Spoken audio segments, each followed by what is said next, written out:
ਅੱਜ ਦੀ ਇਸ ਗੁਰਮਤਿ ਕਲਾਸ ਵਿੱਚ ਸ਼ਾਮਲ ਹੋਣ ਵਾਲੇ ਸਾਰੇ ਹੀ ਗੁਰਮੁਖ ਪਿਆਰਿਆਂ ਨੂੰ ਜੀ ਆਇਆਂ। ਜਿਸ ਤਰ੍ਹਾਂ ਆਪ ਜੀ ਜਾਣਦੇ ਹੋ ਕਿ ਹਰ ਸੋਮਵਾਰ ਨੂੰ ਸਵਾਲ ਜਵਾਬ ਦਾ ਸੈਸ਼ਨ ਹੁੰਦਾ ਹੈ। ਆਪ ਜੀ ਵੱਲੋਂ ਭੇਜੇ ਹੋਏ ਸਵਾਲ ਵਿਚਾਰ ਕਰਕੇ ਪੈਨਲ ਮੈਂਬਰਸ ਵੱਲੋਂ ਉਹਨਾਂ ਦੇ ਜਵਾਬ ਬਣਾਏ ਜਾਂਦੇ ਹਨ। ਔਰ ਕੁਝ ਸਵਾਲ ਐਸੇ ਵੀ ਹੁੰਦੇ ਹਨ ਜਿਨ੍ਹਾਂ ਨੂੰ ਅਸੀਂ ਹੋਰ ਵਿਚਾਰ ਦੀ ਲੋੜ ਸਮਝਦੇ ਹੋਏ ਉਹਨਾਂ ਨੂੰ ਅਜੇ ਹੋਰ ਪੈਂਡਿੰਗ ਕਰ ਦਿੰਦੇ ਹਾਂ। ਕੁਛ ਇਸ ਤਰ੍ਹਾਂ ਦੇ ਸਵਾਲ ਵੀ ਹੁੰਦੇ ਹਨ। ਮੇਰੀ ਬੇਨਤੀ ਹੈ ਵੀ ਥੋੜ੍ਹੀ ਦੇਰ ਹੋ ਸਕਦੀ ਹੈ ਕਿਉਂਕਿ ਪੈਨਲ ਮੈਂਬਰਸ ਨੂੰ ਆਪਸੀ ਸਹਿਮਤੀ ਆਪਸੀ ਵਿਚਾਰ ਕਰਨ ਦੇ ਉੱਤੇ ਵੀ ਸਮਾਂ ਲੱਗਦਾ ਹੈ। ਇਹ ਵੀ ਜ਼ਰੂਰੀ ਨਹੀਂ ਹੈ ਕਿ ਸਾਡੇ ਦਿੱਤੇ ਹੋਏ ਜਵਾਬ ਨਾਲ ਆਪ ਸਾਰੇ ਸਹਿਮਤ ਹੋਵੋ। ਕਈ ਵਾਰੀ ਆਪਣੇ ਦਿਮਾਗ ਦੇ ਵਿੱਚ ਹੋਰ ਹੀ ਉਹਦਾ ਜਵਾਬ ਹੁੰਦਾ ਹੈ ਤੇ ਹੋ ਸਕਦਾ ਅਸੀਂ ਉਹ ਜਵਾਬ ਜਿਹੜਾ ਨਾ ਵੀ ਦਿੱਤਾ ਹੋਵੇ। ਫਿਰ ਬੇਨਤੀ ਕਰਦੇ ਹਾਂ, ਅਸੀਂ ਸਾਰੇ ਸਿਖਿਆਰਥੀਆਂ ਇਸ ਕਲਾਸ ਵਿੱਚ ਆਉਣ ਦਾ ਮਕਸਦ ਕੁਝ ਸਿੱਖਣਾ ਤੇ ਕੁਝ ਸਿਖਾਉਣਾ ਹੈ। ਕੁਝ ਵਿਚਾਰ ਆਪਣੇ ਗੁਰੂ ਦੇ ਤੁਹਾਡੇ ਨਾਲ ਸਾਂਝੇ ਕਰਨੇ ਔਰ ਤੁਹਾਡੇ ਵਿਚਾਰ ਗੁਰੂ ਦੀ ਕਸਵੱਟੀ ਤੇ ਰੱਖ ਕੇ ਪੂਰੇ ਉਤਰਦੇ ਹੋਣ ਤਾਂ ਉਹਨਾਂ ਨੂੰ ਅਪਣਾ ਲੈਣਾ, ਇਹ ਸਾਡਾ ਜ਼ਿੰਦਗੀ ਦਾ ਨਿਸ਼ਾਨਾ ਹੈ। ਆਪ ਸਾਰਿਆਂ ਨੂੰ ਬੇਨਤੀ ਹੈ ਕਿ ਕੁਐਸਚਨ ਆਨਸਰ ਜਿਹੜੇ ਸਵਾਲ ਤੁਸੀਂ ਭੇਜਦੇ ਹੋ ਇਹ ਜਲਦੀ ਤੋਂ ਜਲਦੀ ਭੇਜ ਦਿਆ ਕਰੋ ਤਦ ਕਿ ਉਹਨਾਂ ਦੇ ਜਵਾਬ ਜਿਹੜੇ ਹਨ ਉਹ ਪੈਨਲ ਦੀ ਮੀਟਿੰਗ ਵਿੱਚ ਡਿਸਕਸ ਕੀਤੇ ਜਾ ਸਕਣ। ਇਹ ਪੈਨਲ ਸਵਾਲ ਜਵਾਬ ਦਾ ਸੈਸ਼ਨ ਇਹਦੀ ਜ਼ਿੰਮੇਵਾਰੀ ਵੀਰ ਰਾਜਾ ਸਿੰਘ ਜੀ ਨਿਭਾਉਂਦੇ ਹਨ ਤੇ ਮੈਂ ਵੀਰ ਰਾਜਾ ਸਿੰਘ ਜੀ ਨੂੰ ਬੇਨਤੀ ਕਰ ਰਿਹਾ ਹਾਂ ਕਿ ਅੱਜ ਦੇ ਸੈਸ਼ਨ ਨੂੰ ਸ਼ੁਰੂ ਕੀਤਾ ਜਾਵੇ। ਜੀ ਵੀਰ ਰਾਜਾ ਸਿੰਘ ਜੀ। ਵਾਹਿਗੁਰੂ ਜੀ ਕਾ ਖਾਲਸਾ, ਵਾਹਿਗੁਰੂ ਜੀ ਕੀ ਫਤਿਹ। ਇੱਕ ਓਂਕਾਰ ਸਤਿਨਾਮ ਕਰਤਾ ਪੁਰਖ ਨਿਰਭਉ ਨਿਰਵੈਰ ਅਕਾਲ ਮੂਰਤ ਸੈਭੰ ਗੁਰ ਪ੍ਰਸਾਦ। ਵਾਹਿਗੁਰੂ ਵਾਹਿਗੁਰੂ ਵਾਹਿਗੁਰੂ ਵਾਹਿਗੁਰੂ ਵਾਹਿਗੁਰੂ ਵਾਹਿਗੁਰੂ। ਵਾਹਿਗੁਰੂ ਜੀ ਕਾ ਖਾਲਸਾ, ਵਾਹਿਗੁਰੂ ਜੀ ਕੀ ਫਤਿਹ। ਸਾਰੀ ਸੰਗਤ ਦਾ ਅੱਜ ਦੇ ਸੈਸ਼ਨ ਵਿੱਚ ਸਵਾਗਤ ਹੈ ਜੀ। ਤੋਂ ਸਾਰੇ ਪੈਨਲ ਮੈਂਬਰਾਂ ਮੈਂ ਉਹਨਾਂ ਨੂੰ ਬੇਨਤੀ ਕਰਾਂਗਾ ਕਿ ਆ ਕੇ ਪਹਿਲੇ ਸੰਗਤ ਨਾਲ ਫਤਿਹ ਸਾਂਝੀ ਕਰਨਗੇ ਤੇ ਫਿਰ ਅਸੀਂ ਆਪਣਾ ਜੋ ਅੱਜ ਦਾ ਇਹ ਸਵਾਲ ਜਵਾਬ ਸੈਸ਼ਨ ਹੈ ਉਹਨੂੰ ਸ਼ੁਰੂ ਕਰਾਂਗੇ ਜੀ। ਸਭ ਤੋਂ ਪਹਿਲਾਂ ਪ੍ਰਿੰਸੀਪਲ ਸੁਰਿੰਦਰ ਸਿੰਘ ਜੀ ਅਨੰਦਪੁਰ ਸਾਹਿਬ। ਵਾਹਿਗੁਰੂ ਜੀ ਕਾ ਖਾਲਸਾ, ਵਾਹਿਗੁਰੂ ਜੀ ਕੀ ਫਤਿਹ। ਵੀਰ MP ਸਿੰਘ ਜੀ ਦਿੱਲੀ ਤੋਂ। ਵਾਹਿਗੁਰੂ ਜੀ ਕਾ ਖਾਲਸਾ, ਵਾਹਿਗੁਰੂ ਜੀ ਕੀ ਫਤਿਹ। ਗਿਆਨੀ ਅੰਮ੍ਰਿਤਪਾਲ ਸਿੰਘ ਜੀ। ਖਾਲਸਾ ਜੀ, ਵਾਹਿਗੁਰੂ ਜੀ ਕੀ ਫਤਿਹ। ਫਤਿਹ। ਸਤਿਜਿੰਦਰ ਸਿੰਘ ਜੀ। ਵਾਹਿਗੁਰੂ ਜੀ ਕਾ ਖਾਲਸਾ, ਵਾਹਿਗੁਰੂ ਜੀ ਕੀ ਫਤਿਹ। ਫਤਿਹ। ਸਾਹਿਬ ਮਨਮੋਹਨ ਸਿੰਘ ਜੀ। ਸਾਹਿਬ ਮਨਮੋਹਨ ਸਿੰਘ ਜੀ ਹਾਲੇ ਤੱਕ ਨਜ਼ਰ ਨਹੀਂ ਆਏ। अच्छा, तो चलो उड़ीक लेने मनमोहन सिंह जी ਨੂੰ। तो ਵੀਰ ਹਰਜੀਤ ਸਿੰਘ ਜੀ ਨੇ ਪਹਿਲਾਂ ਸੰਗਤ ਨਾਲ ਫਤਿਹ ਸਾਂਝੀ ਕੀਤੀ ਹੈ ਜੀ। तो ਜਗੀਰ ਸਿੰਘ ਜੀ ਹੈਗੇ ਉਹਨਾਂ ਨੂੰ। ਮਨਮੋਹਨ ਸਿੰਘ ਜੀ ਹੈਗੇ ਨੇ? ਨਹੀਂ, ਜਗੀਰ ਸਿੰਘ ਜੀ। ਅੱਛਾ, ਖਿਮਾ ਕਰਨਾ ਜੀ। ਸਰ ਜਗੀਰ ਸਿੰਘ ਜੀ ਵੀ ਪੈਨਲ 'ਚ ਦਰਸ਼ਨ ਦਿੱਤੇ ਹਨ। ਉਹਨਾਂ ਨੂੰ ਬੇਨਤੀ ਕਰਾਂਗਾ ਸੰਗਤ ਨਾਲ ਫਤਿਹ ਦੀ ਸਾਂਝ ਪਾਓ ਜੀ। ਸਰ ਜਗੀਰ ਸਿੰਘ ਜੀ ਪਟਿਆਲਾ ਤੋਂ।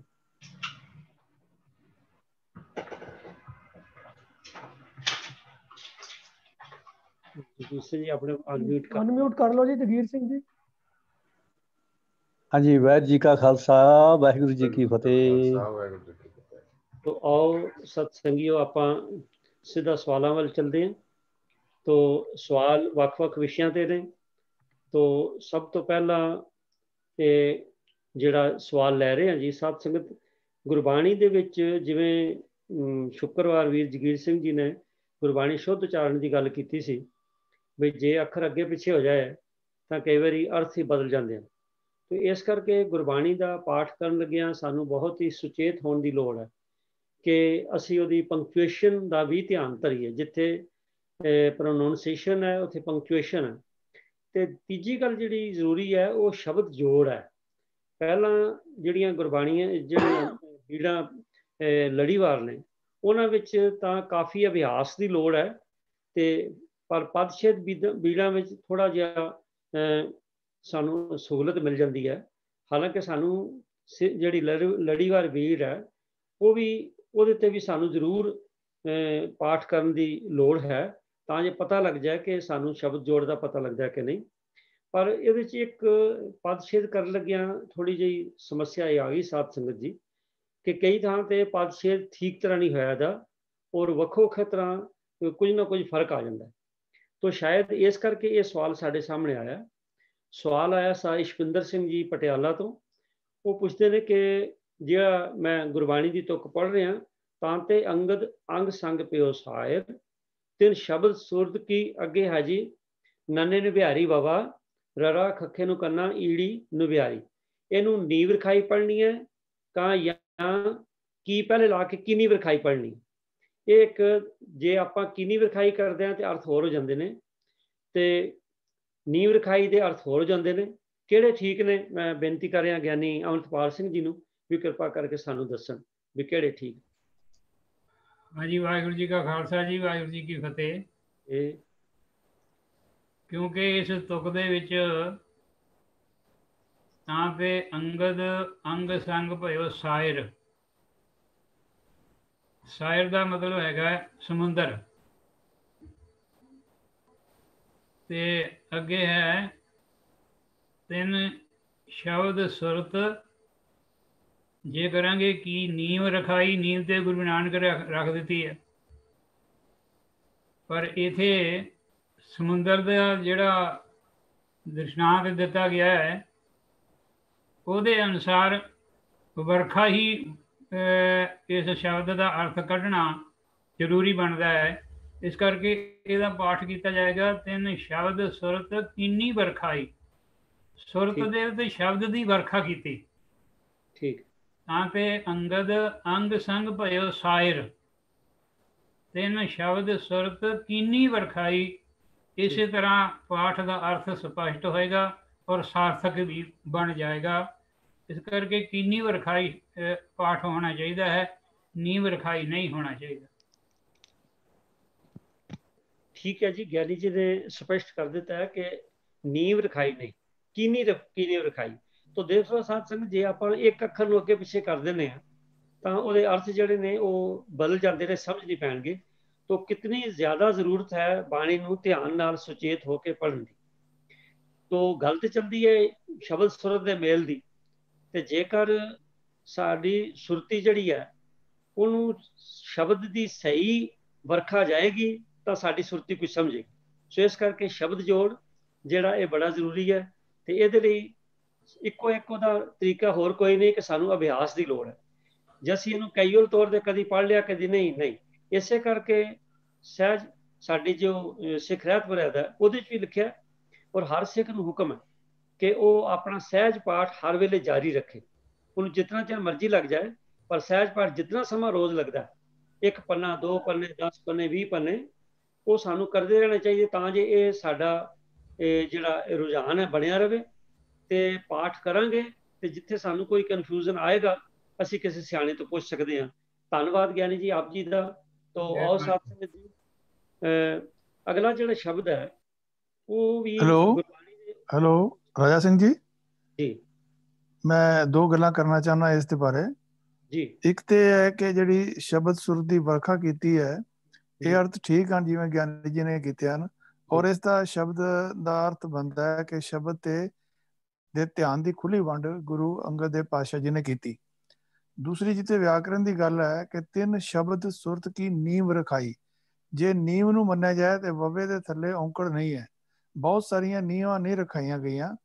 ਤੇ ਇੱਕ ਗੱਲ ਹੋਰ ਕਿ ਨੀਂਵ ਜਿਹੜੀ ਆ ਉਹ ਗੁਰੂ ਨਾਨਕ ਪਾਤਸ਼ਾਹ ਨੇ ਰੱਖੀ ਹੈ, ਗੁਰੂ ਅੰਗਦ ਦੇਵ ਪਾਤਸ਼ਾਹ ਨੇ ਨਹੀਂ ਰੱਖੀ। ਇਸ ਕਰਕੇ ਕੀਨੀ ਵਰਖਾਈ ਜਿਹੜੀ ਹੈ ਉਹ ਅਰਥ ਠੀਕ ਜਾਪਦੇ ਹਨ। ਠੀਕ ਹੈ ਜੀ, ਬਿਲਕੁਲ। ਗਿਆਨੀ ਜੀ ਨੇ ਵੀ ਇਸੇ ਤਰ੍ਹਾਂ ਦੱਸਿਆ, ਧੰਨਵਾਦ ਤੁਹਾਡਾ ਵੀ, ਕਿ ਵਵੇ ਨੂੰ ਅੰਕੜ ਹੋਣੀ ਸੀ ਜੇ ਨੀਂਹ ਵਾਲੀ ਗੱਲ ਹੁੰਦੀ। ਠੀਕ ਹੈ ਜੀ, ਵਿਆਕਰਣਕ ਤੌਰ ਤੇ ਵੀ ਆਪ ਜੀ ਨੇ ਜੋ ਨੁਕਤਾ ਦੱਸਿਆ, ਆਪ ਜੀ ਦਾ ਧੰਨਵਾਦ। ਤੋਂ ਅਗਲਾ ਸ਼ਬਦ ਤੇਜਿੰਦਰ ਸਿੰਘ ਜੀ ਤੁਹਾਡੇ ਵੱਲ ਹੀ ਹੈ।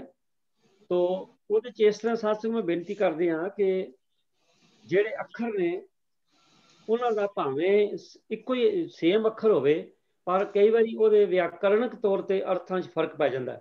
ਵੀ ਸਿਹਾਰੀ ਲੱਗ ਗਈ ਜਾਂ ਮੁਕਤਾ ਹੈ ਜਾਂ ਅੰਕੜ ਲੱਗ ਗਈ, ਤੇ ਇਹਦੇ ਨਾਲ ਹੀ ਫਰਕ ਪੈ ਜਾਂਦਾ। ਇਸ ਕਰਕੇ ਜਿਸ ਤਰ੍ਹਾਂ ਮੈਂ ਪਹਿਲੇ ਬੇਨਤੀ ਕੀਤੀ ਹੈ ਕਿ ਬਾਣੀ ਕੈਜੂਅਲੀ ਪੜ੍ਹਨ ਦੀ ਲੋੜ ਨਹੀਂ, ਬੜੇ ਧਿਆਨ ਨਾਲ ਔਰ ਸੁਚੇਤ ਹੋ ਕੇ ਪੜ੍ਹਨ ਦੀ ਲੋੜ ਹੈ। ਇੱਕ ਇੱਕ ਗੱਲ, ਇੱਕ ਇੱਕ ਅੱਖਰ ਔਰ ਉਹਦੀ ਲੱਗ ਮਾਤਰ ਦਾ ਧਿਆਨ ਰੱਖਣਾ ਚਾਹੀਦਾ, ਕਿਉਂਕਿ ਲੱਗ ਮਾਤਰ ਦੇ ਨਾਲ ਵੀ ਅੱਖਰਾਂ ਦੇ ਹੋਰ ਦੇ ਹੋਰ ਮਤਲਬ ਅਰਥ ਜਿਹੜੇ ਨੇ ਹੋ ਸਕਦੇ, ਕਿਉਂਕਿ ਜਿਹੜੇ ਕਈ ਅੱਖਰ ਨੇ ਜਿਨ੍ਹਾਂ ਦੇ ਬਵਾਰਥਕ ਸ਼ਬਦ ਨੇ, ਤਾਂ ਇਸ ਲਈ ਬੜੀਆਂ ਚੀਜ਼ਾਂ ਦਾ ਧਿਆਨ ਰੱਖਣ ਦੀ ਲੋੜ ਹੈ ਜੀ। ਅਗਲਾ ਜਿਹੜਾ ਸਾਡੇ ਕੋਲ ਸਵਾਲ ਆਇਆ, ਇਸ ਅਵਤਾਰ ਸਿੰਘ ਜੀ ਨੇ ਭੇਜਿਆ, ਤਾਂ ਉਹਦੇ 'ਚ ਉਹਨਾਂ ਨੇ 3 ਤੁਕਾਂ ਲਿਖੀਆਂ, ਮੈਂ ਪੜ੍ਹ ਦੇਣਾ। ਨਾਨਕ ਚਿੰਤਾ ਮਤ ਕਰੋ, ਚਿੰਤਾ ਤਿਸੀ ਹੈ, ਇਹਦੇ 'ਚ ਮਤ 'ਚ ਤੱਤੇ ਨੂੰ ਸਿਆਰੀ ਹੈ। ਦੂਸਰਾ ਜੀ, ਨਾਨਕ ਚਿੰਤਾ ਮਤ ਕਰੋ, ਚਿੰਤਾ ਤਿਸੀ ਹੈ, ਇਹਦੇ 'ਚ ਤੱਤਾ ਮੁਕਤਾ ਹੈ। ਤੀਜੀ ਤੁਕ ਹੈ, ਗਰਭ ਨ ਕੀਜੈ ਨਾਨਕਾ, ਮਤ ਸਿਰ ਆਵੈ ਭਾਰ, ਇੱਥੇ ਤੱਤੇ ਨੂੰ ਅੰਕੜ ਹੈ। ਤਾਂ ਪਹਿਲਾ ਮਤ ਸਿਹਾਰੀ, ਦੂਜਾ ਮੁਕਤਾ, ਤੱਤਾ ਤੇ ਤੀਜਾ ਅੰਕੜ ਦੇ ਨਾਲ। ਇਹਨਾਂ ਦੇ ਅਰਥਾਂ ਦਾ ਕੀ ਫਰਕ ਬਣਦਾ ਜਾਂ ਕਿਸ ਤਰ੍ਹਾਂ ਇਹਨਾਂ ਦੀ ਇਹ ਉਚਾਰਨ ਹੋਇਆ, ਠੀਕ ਹੈ ਜਾਂ ਨਹੀਂ, ਇਹ ਗਿਆਨੀ ਸਤਜਿੰਦਰ ਸਿੰਘ ਜੀ ਦੱਸਣਗੇ ਜੀ। ਜਿਵੇਂ ਕਿ ਆਪ ਸਭ ਨੂੰ ਪਤਾ ਹੀ ਹੈ ਕਿ ਜਿਹੜੇ ਪਰਿਆਇਵਾਚੀ ਸ਼ਬਦ ਹੁੰਦੇ ਹਨ, ਕਿ ਇੱਕ ਸ਼ਬਦ ਦੇ ਇੱਕ ਤੋਂ ਜ਼ਿਆਦਾ ਵੀ ਜਿਹੜੇ ਹਨ ਉਹ ਅਰਥ ਹੁੰਦੇ ਹਨ। ਤੋ ਜਿਵੇਂ ਆਪ ਜੀ ਨੇ ਵੀ ਦੱਸਿਆ ਹੈ, ਤੋ ਇੱਥੇ ਜਿਹੜੇ ਮਤ ਜਿਹੜਾ ਹੈ, ਜਿਹੜਾ ਤੱਤਾ ਮੁਕਤਾ ਹੈ, ਉਸ ਨੂੰ ਜਿਹੜਾ ਸ਼ਬਦ ਕੋਸ਼ ਹੈ ਉਹਦੇ ਚੋਂ ਅਗਰ ਦੇਖੀਏ ਤਾਂ ਉਹ ਇਹ ਨਿਸ਼ੇਧਕ ਬੋਧਕ ਹੈ ਕਿ ਜਿਸ ਦੇ ਨਾਲ ਕਿ ਨਾ ਮਤਲਬ ਇਹ ਨਾ ਹੋਵੇ, ਕਿਤੇ ਇਹ ਨਾ ਹੋ ਜਾਵੇ, ਮਤਾ ਇਹ ਹੋ ਜਾਵੇ, ਮਤੇ ਕਿਤੇ ਕਦਾਚਿਤ, ਕੁਝ ਪਤਾ ਨਹੀਂ, ਸ਼ਾਇਦ। ਤੋ ਇਸ ਤਰ੍ਹਾਂ ਦੇ ਅਰਥ ਵਿੱਚ ਵੀ ਇਹ ਆਇਆ। ਲੇਕਿਨ ਜਦੋਂ ਅਸੀਂ ਗੱਲ ਕਰਦੇ ਹਾਂ ਤੱਤੇ ਨੂੰ ਸਿਹਾਰੀ ਦੀ, ਤਾਂ ਉੱਥੇ ਇਹਦੇ ਅਰਥ ਸਮਝ, ਬੁੱਧੀ, ਸਿਆਣਪ, ਅਕਲ, ਮਰਜ਼ੀ, ਸਮਝ, ਮਸਤ, ਬੁੱਧੀ ਨੂੰ, ਮਤ ਨੂੰ, ਧਰਮ ਦਾ ਰਸਤਾ, ਨਿਸ਼ੇਧਾਤਮਕ ਸ਼ਬਦ, ਨਾ, ਸਿੱਖਿਆ, ਮਤ, ਈਵਨ ਸ਼ਰਾਬ ਤੱਕਨ, ਔਰ ਇਹਦੇ ਅਰਥ ਮਾਂ ਦੇ ਨਾਲ ਵੀ ਮਿਲਦੇ ਹਨ। ਔਰ ਜਿੱਥੋਂ ਤੱਕ ਜਿਹੜਾ ਤੱਤੇ ਥੱਲੇ ਔਂਕੜ ਹੈ, ਤਾਂ ਇਸ ਦੇ ਵੀ ਮਤੇ ਔਰ ਮਤਾਂ ਜਿਹੜੇ ਹਨ ਉਹ ਅਰਥ ਬਣਦੇ ਹਨ। ਮਤ ਭੁੱਲੋ ਰੇ ਮਨ ਚੇਤ ਹਰੀ, ਆਉ ਸੁਭਾਗੀ ਨੀਂਦੜੀਏ, ਮਤ ਸੋ ਦੇਖਾਂ ਸੋਏ। ਇਹਦੇ ਅਰਥ ਇੱਥੇ ਮਤਾਂ ਬਣਦੇ ਨੇ। ਔਰ ਪਿੰਨ ਪਿੰਨ ਕਰ ਮਤ ਗਏ ਹੈ, ਇੱਥੇ ਮਤ ਦਾ ਮਤਲਬ ਹੁੰਦਾ ਹੈ ਕਿ ਜਿਹੜੀ ਧਰਮ ਹੈ, ਇੱਥੇ ਗਿਆਨ ਔਰ ਪੂਜਾ ਦੇ ਨਾਲ ਇਹਦੇ ਅਰਥ ਬਣਦੇ ਹਨ। ਸੋ ਜਦੋਂ ਅਸੀਂ ਇਹ ਜਿਹੜੀਆਂ ਪੰਕਤੀਆਂ ਵੀਰ ਜੀ ਨੇ ਲਿਖ ਕੇ ਭੇਜੀਆਂ ਹਨ, ਉਸ ਨਾਲ ਦੇਖਦੇ ਹਾਂ ਤੇ ਉੱਥੇ ਸਾਨੂੰ ਇਹ ਪਤਾ ਲੱਗਦਾ ਹੈ ਕਿ ਸ਼ਲੋਕ ਮਹੱਲਾ ਦੂਜਾ, ਰਾਮਕਲੀ ਕੀ ਵਾਰ ਮਹੱਲਾ ਪਹਿਲਾ, ਜੋ 955 ਅੰਕ ਦੇ ਉੱਪਰ ਦਰਜ ਹੈ, ਉੱਥੋਂ ਕਰਦੇ ਨਾਨਕ ਚਿੰਤਾ ਮਤ ਕਰੋ, ਚਿੰਤਾ ਤਿਸੀ ਹੈ। ਇੱਥੇ ਸਤਿਗੁਰ ਫਰਮਾ ਰਹੇ ਹਨ ਕਿ ਆਪਣੀ ਰੋਜੀ ਰੋਟੀ ਦੀ ਚਿੰਤਾ ਛੱਡ ਦੇ, ਇਹ ਫਿਕਰ ਉਸ ਪ੍ਰਭੂ ਨੂੰ ਆਪ ਹੀ ਹੈ, ਤੇ ਤੂੰ ਚਿੰਤਾ ਨਾ ਕਰ। ਤੋ ਇੱਥੇ ਮਤ ਦਾ ਮਤਲਬ ਨਾ ਕਰ ਹੈਗਾ। ਔਰ ਜਿੱਥੇ ਬਾਅਦ ਵਿੱਚ ਵੀ ਆਇਆ ਹੈ, ਉੱਥੇ ਵੀ ਨਾਨਕ ਚਿੰਤਾ ਮਤ ਤੱਤਾ ਮੁਕਤਾ ਆਇਆ, ਚਿੰਤਾ ਤਿਸੀ ਹੈ। ਜਿਵੇਂ ਅਸੀਂ ਤਿੰਨਾਂ ਅਰਥਾਂ ਨੂੰ ਵਾਚਿਆ ਹੈ ਕਿ ਮੁਕਤਾ ਹੋਣ, ਤੱਤੇ ਥਲੇ ਔਂਕੜ ਹੋਵੇ ਜਾਂ ਉਸਨੂੰ ਸਿਹਾਰੀ ਹੋਵੇ, ਸੋ ਇਹਨਾਂ ਤਿੰਨਾਂ ਦੇ ਵਿੱਚ ਜਿਹੜੀ ਆਇਆ ਨਾਨਕ ਚਿੰਤਾ ਮਤ ਕਰੋ, ਇਹ ਨਿਸ਼ੇਧਾਤਮਕ ਆਇਆ ਕਿ ਨਾ ਕਰ, ਚਿੰਤਾ ਨਾ ਕਰ। ਲੇਕਿਨ ਜਿੱਥੇ ਗੱਲ ਆਉਂਦਾ ਗਰਭ ਨਾ ਕੀਜੇ ਨਾਨਕਾ, ਮਤ ਸਿਰ ਆਵੇ ਭਾਰ, ਇੱਥੇ ਹੈ ਕਿ ਮਤਾਂ ਕੀ ਪਤਾ, ਜਿਹੜਾ ਤੀਸਰਾ ਅਸੀਂ ਥੱਲੇ ਔਂਕੜ ਵਾਲਾ ਦੇਖਿਆ ਸੀਗਾ, ਕਿ ਇਹ ਨਾ ਹੋਵੇ ਕਿ ਤੇਰੇ ਸਿਰ ਦੇ ਉੱਪਰ ਭਾਰ ਆਵੇ। ਤੂੰ ਦੂਸਰਾ ਇਹ ਇਹਦੇ ਨਾਲ ਹੀ ਜਿਵੇਂ ਕਿ ਬੰਦਾ ਘੋੜੇ ਤੇ ਚੜਿਆ ਹੈ, ਬੜਾ ਬਾਂਕਾ ਹੈ, ਸੂਰਮਾ ਹੈ, ਉਹਨੂੰ ਬੜਾ ਹੰਕਾਰ ਹੁੰਦਾ ਹੈ ਆਪਣੀਆਂ ਬਾਹੂਬਲ ਦਾ, ਤੇ ਉਹਨੂੰ ਸਤਿਗੁਰ ਇੱਥੇ ਸਾਨੂੰ ਦੱਸ ਰਹੇ ਨੇ ਗੁਰੂ ਅਮਰਦਾਸ ਪਾਤਸ਼ਾਹ ਜੀ ਦੇ ਇਸ ਵਾਰ ਦੇ ਵਿੱਚ, ਕਿ ਇਹ ਨਾ ਹੋਵੇ ਕਿ ਤੂੰ ਆਪਣੇ ਹੰਕਾਰ ਵਿੱਚ ਰਵੇਂ ਤੇ ਤੂੰ ਮਤਾ ਸਿਰ ਦੇ ਭਾਰ ਡਿੱਗ ਪਵੇਂ। ਤੋ ਇਹ ਅਸੀਂ ਇਹ ਹੋਰ ਵੀ ਜਗ੍ਹਾ ਅਸੀਂ ਦੇਖਿਆ, ਜਿਵੇਂ ਅਸੀਂ ਉਹਦੇ ਮਤ ਦਾ ਤੱਤੇ ਨੂੰ ਸਿਹਾਰੀ ਹੈ, ਤਾਂ ਉੱਥੇ ਕਬੀਰ ਸਾਹਿਬ ਦਾ ਸਲੋਕ ਵੀ ਹੈ, ਜਾਤ ਜੁਲਾਹਾ ਮਤ ਕਾ ਧੀਰ, ਸਹਿਜ ਸਹਿਜ ਗੁਣ ਰਮੈ ਕਬੀਰ। ਸੋ ਇਹ ਤੇ ਮਤ ਦਾ ਅਰਥ ਹੈ, ਉਸ ਦਾ ਜਿਹੜਾ ਹੈ ਮਤਾਂ, ਪਰ ਮਤ ਦਾ ਧੀਰ ਹੈ ਕਿ, ਲੇਕਿਨ ਮਤ ਜਿਹੜੀ ਉਸ ਜਿਹੜੀ ਸੋਚ ਜਿਹੜੀ ਹੈ ਉਹ ਧੀਰਜ ਵਾਲਾ ਹੈ, ਭਾਵੇਂ ਉਹਦੀ ਜਾਤ ਜਿਹੜੀ ਹੈ ਨੀਵੀਂ ਹੈ।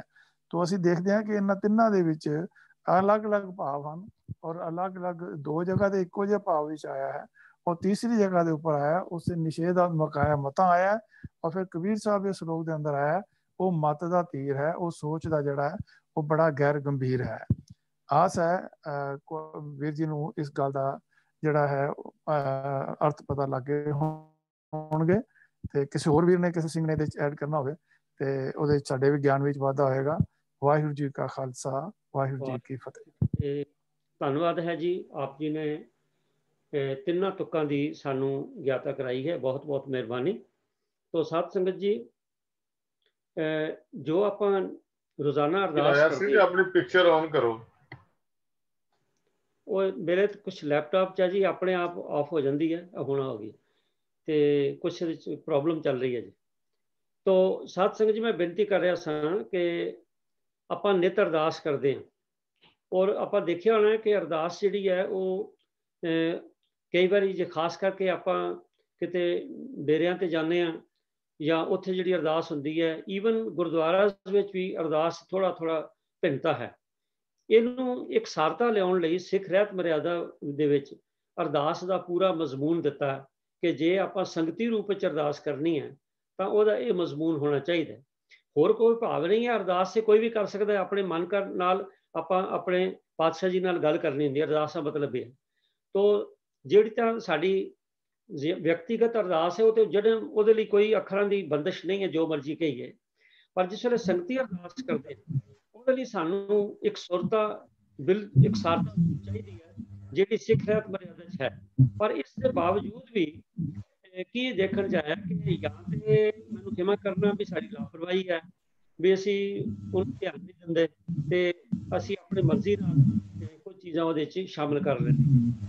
ਤੋ ਹਾਲਾਂਕਿ ਜੇ ਬਹੁਤ ਹੀ ਡਿਟੇਲ ਕੀਤੀ ਡਿਸਕਸ਼ਨ ਦਾ ਵਿਸ਼ਾ ਨਹੀਂ ਹੈ, ਕਿਉਂਕਿ ਉਹਦੇ 'ਚ ਵੀ ਆਏਗਾ ਵੀ ਇਹਦੇ 'ਚ ਕੀ ਹਰਜ ਹੈ ਜੀ। ਪਰ ਜੇਕਰ ਆਪਾਂ ਸਾਰੀ ਕੌਮ ਵਿੱਚ ਇੱਕ ਸਾਰਤਾ ਚਾਹੁੰਦੇ ਹਾਂ, ਫਿਰ ਸਾਨੂੰ ਜ਼ਰੂਰੀ ਯੂਨੀਫਾਰਮਿਟੀ ਚਾਹੀਦੀ।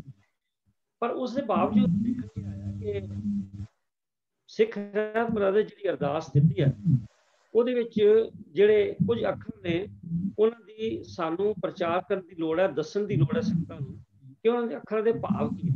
ਉਹਨਾਂ 'ਚ ਇੱਕ ਸਾਡੇ ਕੋਲ ਸਵਾਲ ਆਇਆ ਜਿਸ 'ਚ ਉਹ ਕਹਿੰਦੇ ਨੇ ਕਿ ਅਰਦਾਸ ਵਿੱਚ ਸ੍ਰੀ ਅੰਮ੍ਰਿਤਸਰ ਜੀ ਦੇ ਇਸ਼ਨਾਨ ਤੋਂ ਕੀ ਭਾਵ ਹੈ, ਵੀ ਜਿਹੜਾ ਸ੍ਰੀ ਅੰਮ੍ਰਿਤਸਰ ਜੀ ਦੇ ਇਸ਼ਨਾਨ ਆਪਾਂ ਪੜ੍ਹਦੇ ਹਾਂ ਅਰਦਾਸ ਦੇ ਵਿੱਚ, ਉਹਦੇ ਤੋਂ ਭਾਵ ਕੀ ਹੈ, ਮਤਲਬ ਕਿਸ ਆਸ਼ੇ ਨੂੰ ਮੁੱਖ ਰੱਖ ਕੇ ਇਹ ਗੱਲ ਕਹੀ ਹੈ। ਤੇ ਅੰਮ੍ਰਿਤਸਰ ਦੇ ਇਸ਼ਨਾਨ ਕਿਹੜੇ ਨੇ? ਮੈਂ ਬੇਨਤੀ ਕਰ ਰਿਹਾ ਪ੍ਰਿੰਸੀਪਲ ਸੁਰਿੰਦਰ ਸਿੰਘ ਜੀ ਨੂੰ ਵੀ ਉਹ ਕਿਰਪਾ ਕਰਕੇ ਸਾਨੂੰ ਦੱਸਣ। ਹਾਂਜੀ ਵੀਰ ਜੀ, ਆਵਾਜ਼ ਆਉਂਦੀ ਜੀ ਠੀਕ? ਵਾਹਿਗੁਰੂ ਜੀ ਕਾ ਖਾਲਸਾ, ਵਾਹਿਗੁਰੂ ਜੀ ਕੀ ਫਤਿਹ। ਪੰਥ ਪ੍ਰਵਾਨਿਤ ਸਿੱਖ ਰਹਿਤ ਮਰਿਆਦਾ ਦੇ 7ਵੇਂ ਪਹਿਰੇ ਵਿੱਚ ਦਰਜ ਇਹ ਤੁਕ ਹੈ, ਸ੍ਰੀ ਅੰਮ੍ਰਿਤਸਰ ਜੀ ਦੇ ਇਸ਼ਨਾਨ। ਕਈ ਵਾਰ ਸਾਡੇ ਅਰਦਾਸੀਏ ਸਿੱਖ ਇੱਥੋਂ ਤੱਕ ਕਿ ਸੱਚਖੰਡ ਸ੍ਰੀ ਦਰਬਾਰ ਸਾਹਿਬ ਵਿਖੇ ਰੋਜ਼ਾਨਾ ਲਾਈਵ ਹੁੰਦੀ ਅਰਦਾਸ ਸਮੇਂ ਵੀ ਦਰਸ਼ਨ ਸ਼ਬਦ ਆਪਣੇ ਕੋਲੋਂ ਵਰਤਣਾ ਸ਼ੁਰੂ ਕਰ ਦਿੱਤਾ ਹੈ, ਕਿਉਂਕਿ ਗੁਰੂ ਪੰਥ ਵੱਲੋਂ ਜਿਹੜੀ ਪ੍ਰਵਾਨਿਤ ਸ਼ਬਦਾਵਲੀ ਹੈ ਉਹਦੇ ਵਿੱਚ ਵਾਧਾ ਘਾਟਾ ਕਰਨ ਦਾ ਕਿਸੇ ਨੂੰ ਵੀ ਕੋਈ ਹੱਕ ਨਹੀਂ। ਇਸ ਲਈ ਪਹਿਲੇ ਨੰਬਰ ਤੇ ਤਾਂ ਇਹ ਗੱਲ ਸਪਸ਼ਟ ਹੋ ਜਾਣੀ ਚਾਹੀਦੀ ਹੈ ਕਿ ਦਰਸ਼ਨ ਇਸ਼ਨਾਨ ਨਹੀਂ, ਸਗੋਂ ਸਹੀ ਤੁਕ ਜਿਹੜੀ ਹੈ ਉਹ ਰਹਿਤ ਮਰਜ਼ਾਦਾ ਵਿੱਚ ਅੰਕਿਤ ਕੀਤੀ ਗਈ ਸ਼੍ਰੀ ਅੰਮ੍ਰਿਤਸਰ ਜੀ ਦੇ ਇਸ਼ਨਾਨ। ਦੂਜੇ ਨੰਬਰ ਤੇ ਇਸ਼ਨਾਨ ਸਿੱਖ ਧਰਮ ਅਤੇ ਸਿੱਖ ਜੀਵਨ ਜਾਂਚ ਦਾ ਰੋਜ਼ਾਨਾ ਇਸ਼ਨਾਨ ਵਿਸ਼ੇਸ਼ ਮਹੱਤਤਾ ਤੇ ਤੰਦਰੁਸਤੀ ਲਈ ਵੀ ਜ਼ਰੂਰੀ ਹੈ। ਜਿਹੜੇ ਲੋਕ ਰੋਜ਼ਾਨਾ ਇਸ਼ਨਾਨ ਨਹੀਂ ਕਰਦੇ, ਗੁਰੂ ਨਾਨਕ ਪਾਤਸ਼ਾਹ ਨੇ ਜੈਨੀ ਸਰੇਵੜੇ ਅਨਬੀ ਨੂੰ ਉਪਦੇਸ਼ ਦਿੰਦੇ ਹੋਏ ਇਹ ਗੱਲ ਕਹੀ ਸੀ ਕਿ ਤੁਹਾਡੇ ਵਰਗੇ ਧਰਮੀ ਜੇ ਨਹਾਉਣ ਲਈ ਵੀ ਤਿਆਰ ਨਹੀਂ ਤਾਂ ਤੁਹਾਡੇ ਵਰਗੇ ਧਰਮੀਆਂ ਦੇ ਸਿਰ ਵਿੱਚ ਸੈਂਕੜੇ ਬੱਠਲ ਸਵਾਹ ਦੇ ਭਰ ਕੇ ਪਾ ਦੇਣੇ ਚਾਹੀਦੇ। ਉਹ ਤੁਕ ਬੜੀ ਮਸ਼ਹੂਰ ਅਸੀਂ ਪੜ੍ਹਦੇ ਹਾਂ, ਉਹ ਹੈ ਜੇ ਸਿਰ ਖੁੱਥੇ ਨਹਾਵਣ ਨਾਹੀਂ ਤਾਂ 7 ਚੱਟੇ ਸਿਰ ਛਾਈ। ਕਈ ਵਿਦਵਾਨਾਂ ਦਾ ਵਿਚਾਰ ਹੈ ਕਿ 7 ਨੂੰ ਛੱਤ ਪੜ੍ਹਿਆ ਜਾਵੇ, ਇਹ ਸੈਂਕੜਿਆਂ ਦੀ ਗਿਣਤੀ ਵਿੱਚ ਆਉਂਦਾ ਹੈ। ਸੋ ਗੁਰੂ ਨਾਨਕ ਪਾਤਸ਼ਾਹ ਨੇ ਰੋਜ਼ਾਨਾ ਨਹਾਉਣ ਨਾ ਵਾਲਿਆਂ ਵਾਸਤੇ ਇਹ ਉਪਦੇਸ਼ ਦਿੰਦੇ ਹੋਏ ਸਖਤ ਹਦਾਇਤ ਕੀਤੀ ਸੀ ਕਿ ਗੁਰਸਿੱਖ ਨੇ ਇਸ਼ਨਾਨ ਜ਼ਰੂਰ ਕਰਨਾ ਹੈ।